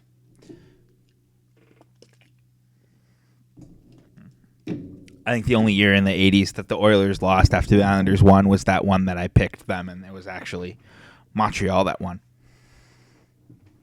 White Sox. All right. I could go 3 ways with this, or 2 ways with this. Ooh, a two-way player. I respect that. It's either top. Take your pick. Either top scorer for James McCann. Either top. Say for you spent 2. Yeah. I went for that one. I think you probably would have been in a 5%er range either way. Yeah. Oh, I thought if I clicked on Lance Lynn's name, it would. He was a Twin. I forgot about that. And a Ranger. Lance Lynn's kind of hopped all over the fucking. Lance Lynn was a White Sox. Oh yeah, you duh. That's why we put him there. I didn't actually look at the grid. I just was shocked that he was a White Sox.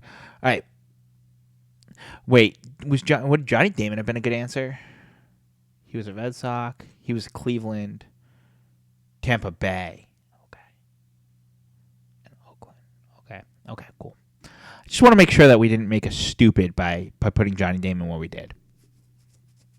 All right. Who was an Oriole and a White Sox? I wish Adam Dunn was, but I know he wasn't. He was a White Sox.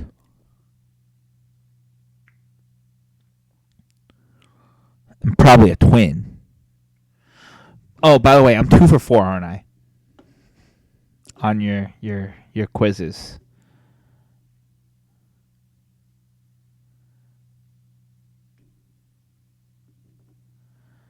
Because I got the first 2 wrong. And we're living from there, though. We're living from there. All right. White Sox and Oriole. Or Tiger and Athletic. I hate this. Why? Because I can't think. I think we just throw a name out there that you just hope that you get on, like, he had a niche stint somewhere that we're not thinking of.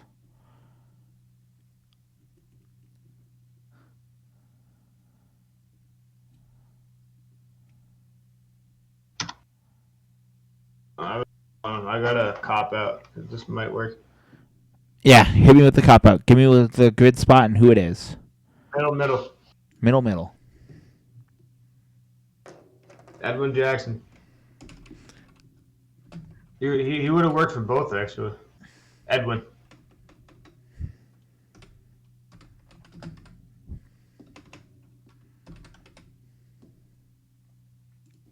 Okay. I like putting him there, though, because you know what? He's in his White Sox hat. I think we managed, except for Posada, who was a career Yankee. Actually, all our first basemen, we picked a guy that their picture is with a mentioned team. But otherwise, James McCann also. Okay, never mind. We just really 4 of the 9. All right, White Sox and Oriole. Miguel Tejada was never a White Sox, was he? To my knowledge. I know he was an Oriole. I know he was an Athletic. An Astro for a bit.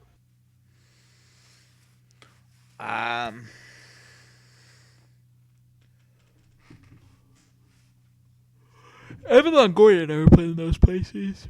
Benintendi's been a White Sox, but not an Oriole, because he was with the Red Sox and Yankees prior. Mo Vaughn played for the Mets, but I don't know who else. I think the Angels. I think Mo Vaughn played for the Angels.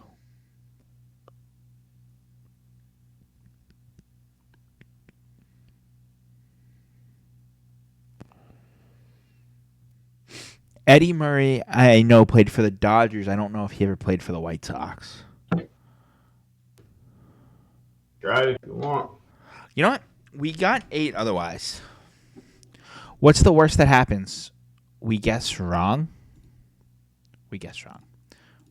So if I have to go to the summary to show the grid spot, right? Yeah. Roberto Alomar, that's a good one. Harold Baines. Harold Baines. How about 2004? Tampa Bay.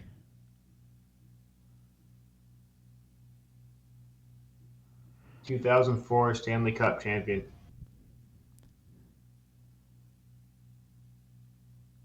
Tampa Bay. I only know that the intro sequence to NHL 6 is Vinny Lecavalier's penalty shot. And they talk about the Stanley Cup champion Tampa Bay Lightnings. Or Vinny Lecavalier taking a penalty shot. One more. Yeah, one more. You know, we still were way above average. That grader had a 6.3 average. 333. 333. A good batting average.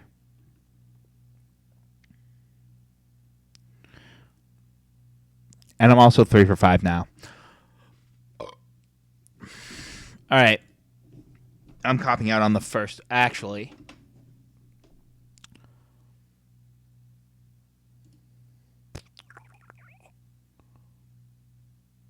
You get top right for you. I have top right.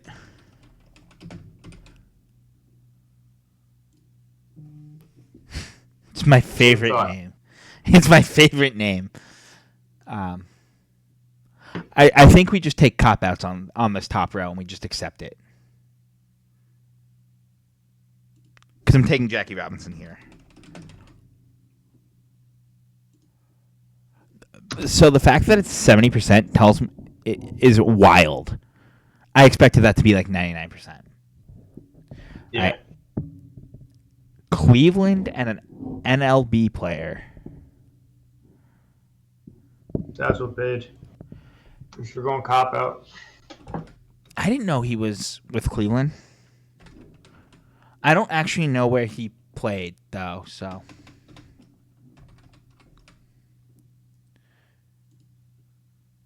He's not as much of a cop-out, though. Look at those numbers. 47? We still can, like, save this to be a pretty decent grid. All right, Pirate born out of the 50. I got the rest of that. I'm taking Jason Bay for this one. No, I got a very much better poll than that. Really? Because I feel like Canada is such a good poll. Yoshi Susugo. Look it up. How do you spell his last name? Fourth name down. Okay, fine. I didn't even know he existed. I was going Jason Bay. I thought that was a good guess. Then to wrap that out, Ichiro. How is Ichiro? Ichiro feels like a cop-out. No. Can we talk about the fact that this dude's name is Icebox Chamberlain? Go down to one. Icehouse Wilson and Icicle Reader. Can you look them up and see if either of them fit this grid? I'm willing to cheat on the grid just to have Icebox Chamberlain or Icehouse Wilson in the or Icicle Reader. Which, by the way, if Icebox Chamberlain is born outside the U.S. and an All-Star, he's getting taken. I don't care. He wasn't. What? He was a 1934 Detroit Tiger, though, with one career at bat. Okay, we're saving that. Icehouse Wilson.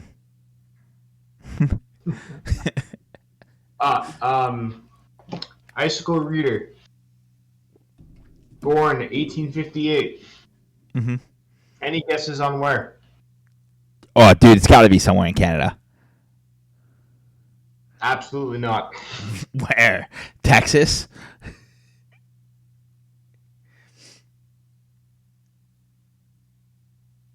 You're very local. Ohio? Cincinnati, Ohio. Oh, that's sick. Who did he play for in '84? Probably the Reds, right? Icebox Chamberlain was also a... Icebox Chamberlain had a friggin' 10-year career, though. He was born in the U.S., though. he played for the Cincinnati... he played Cincinnati. I gotta look up Icebox Chamberlain real quick. Hold on. Icebox. The fact that it just comes up, I think, is... He was a pitcher and an outfielder. He was born in Buffalo.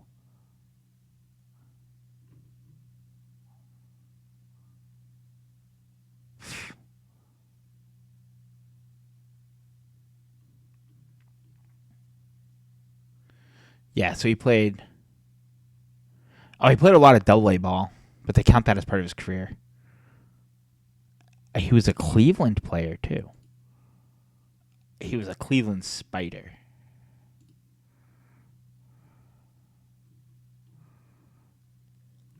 There's got to be some random Cincinnati stat he can. He was a St. Louis in the postseason. He played for St. Louis. Alex, remember this. Icebox Chamberlain for our next time we do grids with the Reds and St. Louis.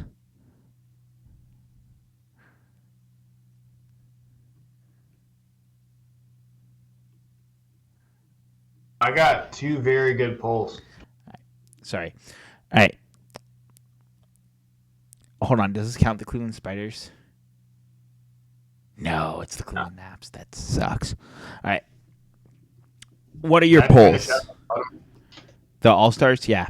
Give me the Dodgers one. Zach Greinke. Was he an All-Star as a Dodger? Okay. I knew he was a Dodger. I just didn't know if he was an All-Star as a Dodger. Give me the Cleveland's one. TC. TC? CC. Who? The lefty that won the World Series with the Yankees. Sabathia. CC. I heard TC. I was like, who the fuck is TC? All right. Now we need. This is probably saving the con. I'll let you finish this one out. Ooh. I can't think of. Actually, If you have names, give me names. put Tyler Glasnow to finish out the Dodger row. He's a good pull. I always forget that he was a Pirate. I think of him as a Ray. All right. So obviously the top row was such a crap. Was so crappy, but I think because we just said fuck it, we're gonna just take guys. All right. I do want to think about this one for a minute, though. I really am hoping that someone like Jason Bay or like kind of a random ass dude. Hold on. Wait a minute, I remember now. Lefty Grove was never a Pirate, was he? No. Because if he was, he fits. I thought Lefty Grove was always one person. Lefty Grove played for the Red Sox and the Cleveland Naps. I just wasn't sure if he was ever a Pittsburgh Pirate. I'm going to throw,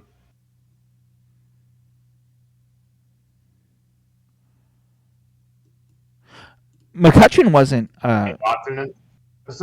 I'm going to throw Kenny Lofton in there. See what happens. Sure.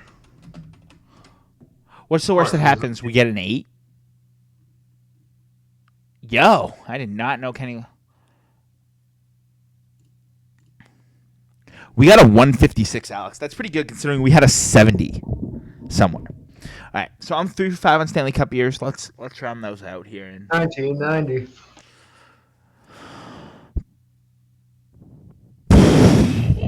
Edmonton Oilers. 1990 Stanley Cup champion. Edmonton Oilers won the 1990 Stanley Cup Finals. 4 for 6. I am him right now when it comes to this. 1999.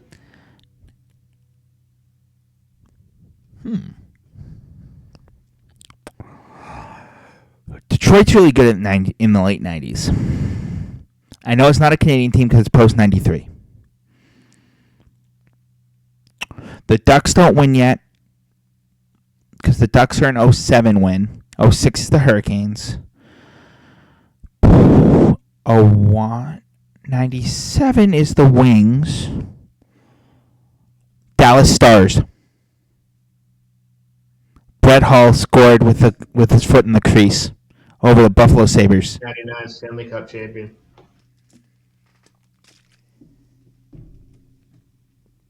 Am I correct? I was actually just talking to someone the other day about the Brett Hull goal, which is why Buffalo loses that Stanley Cup. By the way, that's 5 for 7.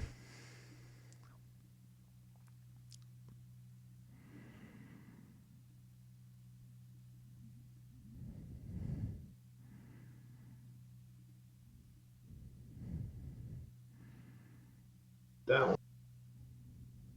What? No, I did 81. You did I 81. said 81 earlier. You did. 72. Bruins. They beat I believe that would be the Stanley Cup. They beat the Blues And the Mother's Day goal for Bobby Orr. 2001. Colorado Avalanche.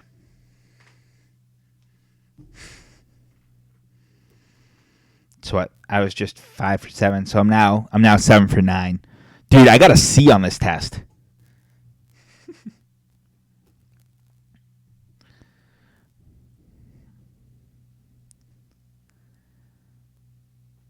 '78. Ooh. You all of a sudden just gutch punched me with 78. Oh, let's think. Who's good in the late 70s? The Flyers in their Broad Street Bully. The Flyers, the Broad Street Bullies. But I still think I'm going to go out on a limb here. I'm going to say it's the Montreal Canadiens. And I'm willing to take a 70 if I'm wrong. 1978 Stanley Cup champion. Montreal. For some reason, the late 70s, I'm pretty good at. But that's a hard one. That is a hard generation for me, personally. Because here, I'll now look up the Stanley Cup champions. List of Stanley Cup champs. Now that we're proved I could go 7 for 10, which is pretty good. I'm actually really, really proud of that. When in doubt, because like the 70s I know are dominated by the Canadians. It's the mid 70s that have the.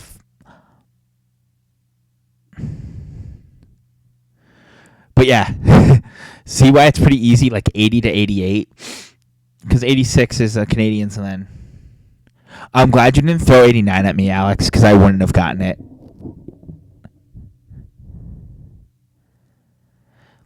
Like 89 to 92 is probably one of the worst ones for me. Post 94, I usually go almost perfect, and it's almost reflex. Although, ironically, the 2010s is hard for me. Even though it's pretty recent, because it's just like, well, everyone was good. But having a rough night. What? Swayman's having a rough night. Yeah, well, I'll say this, and it's nothing against him. I don't think he was ready to be the actual just guy. I think he needed a veteran that knew he could lean on for confidence sake.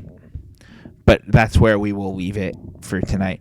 Anything else you want to leave for the people before we go on a 2-week break? Not really. All right, so I guess we just talk our schedule out for the next little bit here. So the content will be on the Twitter and our YouTube, probably the TikTok as well. We'll get some content. I think I can go out on a limb and say that with ease. We should have all the pods posted on YouTube at least by Thanksgiving Day. We'll give I might 1.5, but that's fine. This is a long one. This is over 2 hours. But yeah, I'll be live. My content, just video game stuff. I'll be live Sunday. I'll be live Monday, and then I'll be off for 2 weeks to go back to Boston for Thanksgiving, and then we'll be back December the 5th.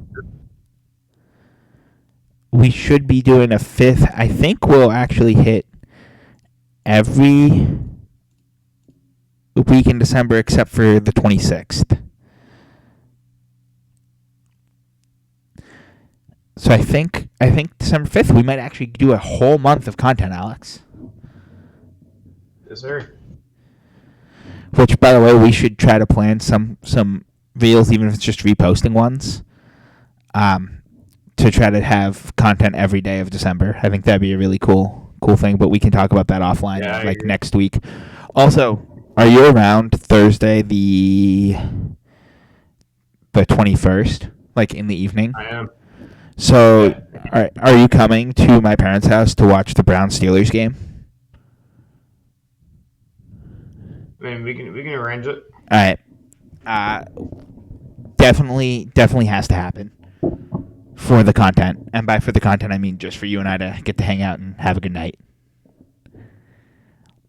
For sure. Alrighty, guys. On that note, we're going to leave it for the night. I want to thank you if you came out for any of this 2 hours and 10 minutes. I know it was a long one, but I hope it was worth it. Peace.